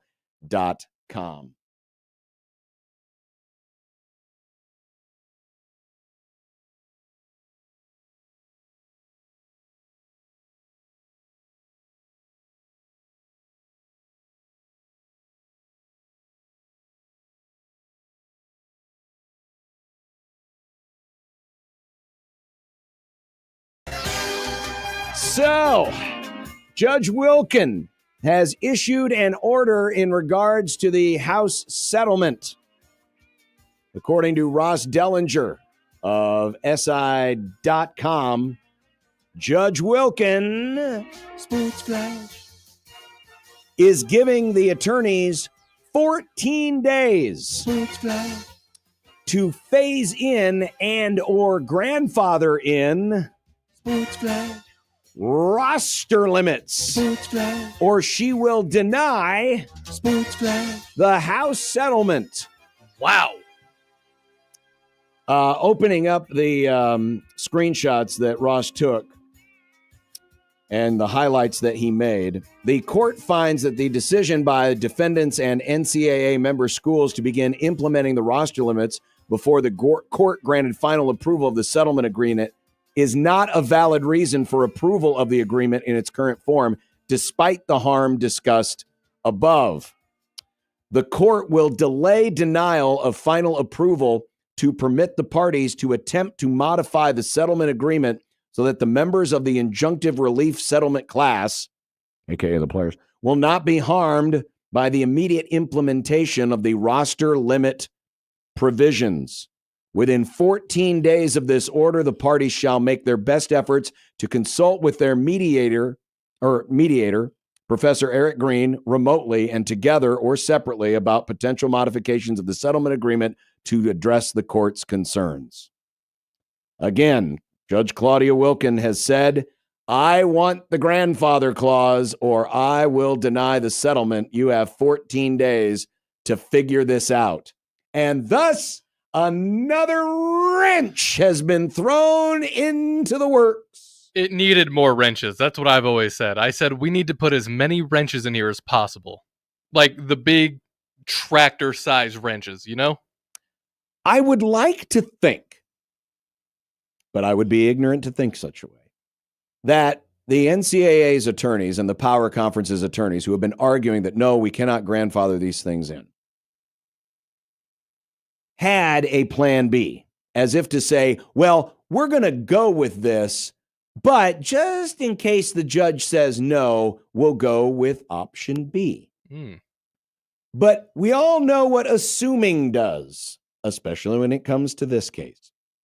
So, will these sides be able to come up with an agreement? And now, what does this do to programs all across the country? And we'll keep it close to home. Matt Rule last week said we're operating under the assumption that we're going down to 105. Now, all of a sudden, it sounds like 105 won't be a hard and fast deadline, that there will be a grandfathering in, at least according to the judge, or she will deny the House settlement. How does that change the Saturday scrimmage? All of a sudden, the tryout bowl, there might be more room for everybody. Everybody's just here. Come they might on be able to in. keep them all. Yeah, they do. So, we'll see what happens. But 14 days the attorneys have to figure in a grandfathering in of the roster limits. I kind of like the roster limits, though. Why do you like the roster limits? I think it's better overall for football at the college level, be it for... Because I don't remember who brought this up the other day. It might have been Austin. But if you can't quite cut it in the FCS at one of the major schools, maybe you can go to another school, or maybe you can go, or FBS, maybe you can go down to the FCS, and that will elevate the FCS or Division 2 or Division 3. I think it's kind of like trickle down economics, I guess, but in a way where I think it'll actually work and not destroy everybody's lives 30 years later. Just real quick spitballing here, and I know we got to get to break because we've got content coming up. I think one of the honestly, one of the easier ways to grandfather all of this in, because the argument is, well, what about those, and a lot of the people making the arguments for grandfathering in the roster limits have nothing to do with football. I mean, we're talking about lacrosse athletes or track athletes or, volleyball players. It doesn't even have to be from the so-called money sports. But basically, you would really, it'd be a 4-year window because everyone's on a 4-year clock. And yeah. Where, all right, well, this year, we're not going to have roster limits. Next year, we're going to, start to phase them in. And by 4 years, so in other words, the people that have just come in, or maybe you could do it on a 3-year clock for those who are already in school, but you phase it in so that incoming players, so in other words, next year's freshmen will know, hey, by the time you graduate, you know what your roster limit's going to be in your sport. But for those who are already playing, for those current freshmen becoming sophomores, sophomores becoming juniors, juniors becoming seniors, we're not just going to cut it off right here. We're going to phase it in over the next 3 or 4 years. Yeah, like it's 120 this year, and then the next year maybe 110, and then the next year maybe 15.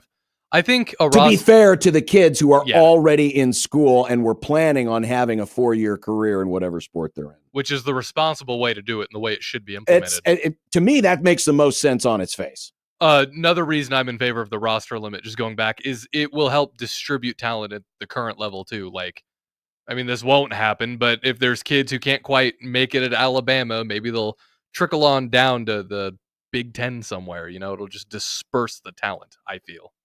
So there's the latest. Judge Wilkins says you got 14 days to figure this out and get those roster limits grandfathered in, or I'm turning down the settlement. Sure, there'll be a lot more reaction to this tonight and probably with tomorrow here on the Grum. But coming up next, it's time for some content. And today in content, is it time for baseball to follow the lead of college baseball? Oh? Shannon Sharp makes a 3rd straight appearance in content this week. Jeez. And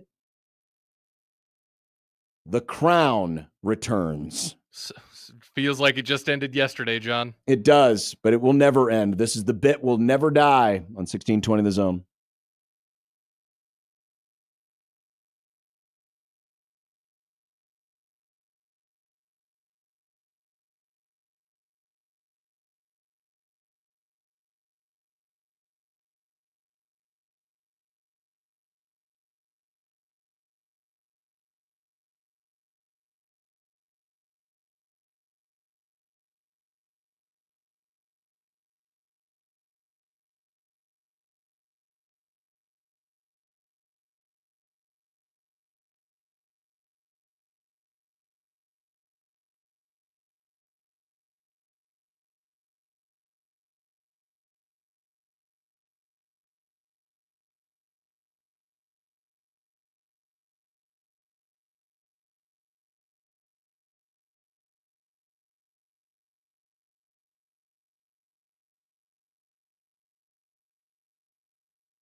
Look, I made you some Unsportsmanlike content.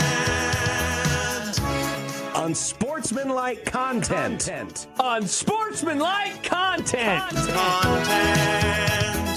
Content that's unsportsmanlike. Hockey fans, take note. Tomorrow on the Grum, we're going to talk with Josh Inglis, who covers the NHL for Covers.com. Yes, we're going to get an update on the Stanley Cup playoffs. So, hockey fans, we are going to scratch your itch tomorrow here on the Grum. Nice. Content. Padres manager Mike Schilt says following the collision that led to the concussion of Luis Arraez, that safety measure should be taken at first base similar to college baseball. Is it time for MLB to adopt the safety bag? Yeah, it's time to put away the macho card and just let's be real about it. There's nothing wrong with the safety bag. No, it's fine. Keep it. Try to keep the collisions at a minimum. Now, the safety bag's no guarantee that collisions won't happen. They will happen, but I don't think this is a terrible idea. If it adds to a little bit of safety, because with guys hustling down the line, the potential is there for some serious injuries, and these guys ain't wearing any pads, at least the kind that's going to protect them from a concussion. Not that there's many that can, but I say yes. Safety bag. Safety bag me. I'd like the safety bag. This year was the first year they did it in college, right? Or was that last year? The first year, it's all across college baseball. They experimented with, I think they had it in the SEC tournament last year, but this is the first year it's across the board. That's right. I'd be interested to see any kind of data, if they can compile it, of the amount of injuries that haven't happened. Yeah. With the safety bag. I don't know.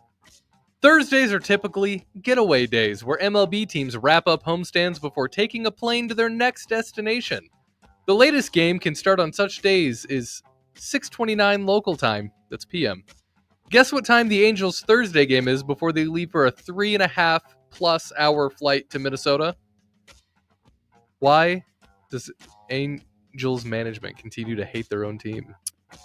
Great question. So, yeah, there's a minimum time. Think about this. So you're going to leave Anaheim at 6:29 Pacific time, your game's going to be at 6:29 Pacific. By the time you're done, you factor in 3 hours and you factor in whatever time. Essentially, the Angels will be leaving Anaheim, Orange County, probably around midnight. Pacific time. They're flying to Minnesota, Central time. So by the time they arrive in Minneapolis, it'll probably be 5 or 6 o'clock in the morning, Minneapolis time, for a game that they will play Friday night in Minneapolis. Why they are pushing the envelope? Why couldn't they have played a game this afternoon? Actually, we're talking Thursday. Afternoon baseball. Why are you hurting your team? You're not going to get that many more fans. You're the freaking Angels, for crying out loud. You sold the tickets anyway. Do they have their own charters? Most teams, yeah. They basically all charter. Because it wouldn't surprise me if the Angels just gave everybody a seat on United and it just happened to be the cheapest flight. Would it surprise me? No. Would it also surprise me if they brought in the old Indians Express from Major League and had them riding a broken down old prop plane? Wouldn't surprise me there either. Yesterday, we talked with Mike Farron about the A's calling up first-round draft pick Nick Kurtz. Now comes this from the Sacramento Bee. NBC Sports California has directed its announcers to be careful in how quickly they say Nick Kurtz on the air. Is this being a little too worrywart, or do you get it? Nick Kurtz? Nick Kurtz. That's his name. Yes. I said his name many times in the College World Series. Nick Kurtz. Yes. I'm not going to explain, kids, how that could be. Yes, they're being worrywarts. First of all, the announcers are professional. And you know who they are referring to when they're talking. They're not saying that word. Right. So we don't need to over-police this. And most of the time, they'll just call him Kurtz. Yeah. They'll just say last name, or maybe they'll say his first name. But someone sent I'd forgotten there was a Key and Peele sketch where there was a 3-man crew who had a business, and when they said their names, like it sounded like that word. Yep. It was a pretty funny bit, but yeah. I love Key and Peele. Stop being worrywarts, people. You're going to be fine. Your announcers are good enough. They'll take care of it. I think it's the A's mostly being worried about having even worse optics than they already have right now. There's so much pressure already on them. I think they're just trying to overcorrect to make sure there's nothing else that could possibly ever get them in hot water again. Stephen A. Smith says first take teammate Shannon Sharp's future with the program is very uncertain. Would it be wise at this point to take him off the air until the civil case is settled one way or another? I am one that tends to want to believe in people's innocent before proven guilty. Now, this is a civil case, so it's not a legal case in terms of a crime, but a civil case. Yet the optics of this do not look good at the moment. At the very least, Shannon Sharp should take a breather, maybe sit out a week or two to see how things play out. But it certainly would not hurt for ESPN to give him a few days off and then assess the situation depending on how the case goes. I'm just blown away that nobody's telling him, hey, don't talk about this. Stop talking about this. Yeah. Your attorney should be telling you this right now, which is another reason to take him off the air so that if anything, his attorneys should just say, you know what, you should just take a breather. You should just take a chill pill and take some time off. Absolutely. Another embarrassing accomplishment from the New York Jets. According to Barstool Sports, they were the only team in pro sports not to make a postseason in the tenure of Pope Francis. So not even the Pope would bless the Jets. The only team in the NFL, NBA, or Major League Baseball to not make the postseason during Pope Francis's tenure. Jets. Trash team. They are a bad team. Sorry. But, John, the JETS Jets aren't the only team to not be blessed by the Pope. He also never saw Nebraska win an NCAA tournament game, but he did witness Nebraska winning the crown. And apparently the legislator did too. Today, LR 130 honored Nebraska basketball as the crown champions. What the hell? Again, this is what politicians do. They usually do these resolutions if a team wins a championship. Now the question is, does this championship actually rise to the level of being worthy of taking some time from the legislature for an acknowledgement? Some people would argue no. Some people would argue yes. It does feel like a bit, though. I mean, we just keep breathing life into this thing, and it's going to happen. They're gonna put up a banner. At some point, the public euphoria over this is going to get to the point where they're going to have to justify it by putting up a banner. I'm worried that 20 years from now, people are going to look back at this crown win as an actual legitimate accomplishment. Oh, some already have. Speaking of basketball, Rick Pitino is reloading. The Johnny's Portal Hall got a little heavier with the transfer of Cincinnati's forward Dylan Mitchell to Queens. Is St. John's the slam dunk favorite in the Big East? Well, it doesn't matter what I think. We all know that the New York media, who is very influential, will no doubt believe that not only St. John's is the preseason favorite in the Big East, but probably favorites to win the entire shooting match. But yeah, they brought in an interesting haul. I mean, Mitchell averaged 10 points and 7 boards. The question is, and they're bringing in Bryce Hopkins from Providence, who's a really good pick. They don't really have a true point guard. Ian Jackson in North Carolina is probably the closest thing they have to it. But Rick Pitino is going to get plenty of benefit of the doubt because he's Rick Pitino, and why not? The guy always seems to win no matter where he goes. Mm-hmm. So, yes, just be ready for the Red Storm Express to get all the preseason love next season, and whatever love is left over will probably go to that guy up in Storrs, Connecticut. Mm-hmm. And finally, John, director Bryce Dallas Howard wants to bring back Mace Windu for a standalone Star Wars film. As the worst Jedi ever, according to you, not to me, I think Mace Windu kicks ass. How excited would you be to see the Mace Windu story so you can finally bask in how great of a Force user he is? I would look forward to it only because it would be probably one of the more unique Star Wars standalone movies of all time because of how indecisive Mace Windu is. I mean, obviously, the reason why he's the worst Jedi of all time is he paused at the moment of truth when he had the worst person in the galaxy on the ropes ready to kill him, and then decided to just stop in the middle of the fight to acknowledge the 18-year-old punk kid that he had been ignoring for the last 10 years, to debate him on the merits of putting the Emperor on trial versus just killing him right there on the spot. And, of course, what happened? Palpatine cuts off his hands, blows him out the window. Mace Windu is dead. Way to go, Mace. You're an idiot. It would be fun because we could see Mace Windu in all these other situations where he becomes indecisive. Another place you can watch Mace Windu be totally decisive and badass is the Clone Wars. Just watch the Clone Wars, the TV show, the cartoon. I've already seen it. Then you know that Mace Windu is actually really cool and totally normal. There's content. Dinner's next. 1620 The Zone.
When you knock us down, we're going to get up. And on the way up, we're going to bite a kneecap off. Crust is good on your pizza, not your ass. I will eat your ass first. He's tough as a Woolworth steak. And then it's going to take 2 more shots to knock us down.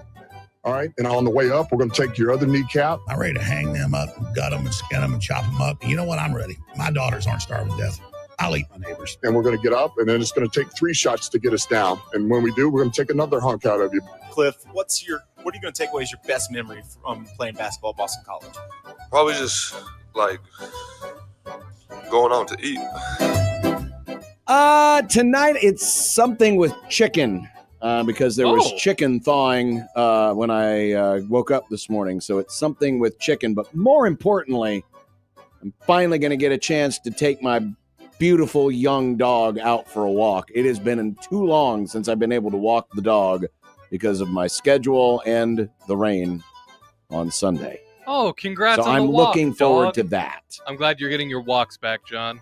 Walking's good. One for of the these days, I'm going to get on a regular walking schedule again once the schedule lightens up. Last night we did chicken thighs with the jalapeno poppers. They were very good. We had some salad too. I don't know about tonight. No idea. Up in the air.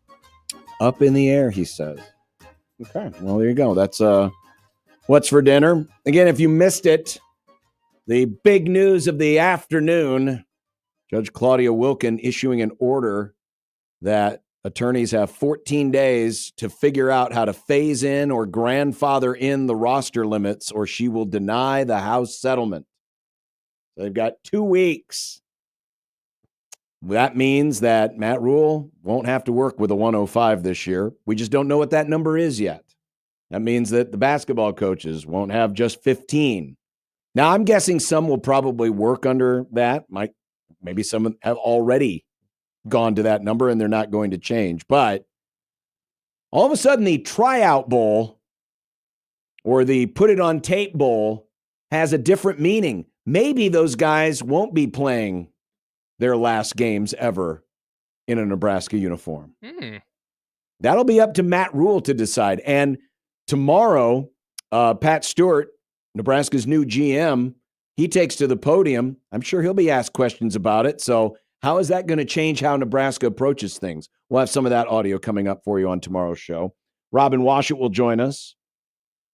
And we're going to talk Stanley Cup playoffs. Hockey. Yes, Josh English, who covers the NHL for Covers.com, will join us and we'll talk NHL Stanley Cup playoffs. All of that and more coming up on tomorrow's program. I want to thank our guest today. Appreciate Marcus Blossom for coming in. We're going to have that on the radio replay, but that'll also be part of the 1620 The Jays podcast coming out later this week. Also, thanks to Mike Schaefer. Also, thanks to Eric Edholm. It's draft day tomorrow. And we're going to be giving away those ACX Cinema 12 Exarban Cinema concession vouchers, and I have an idea. I gotta keep working on it as I drive home tonight. John's or as cooking. I walk my dog. As you walk your dog. Have a great rest of your night. After Hours is coming up next. Goodbye, everybody.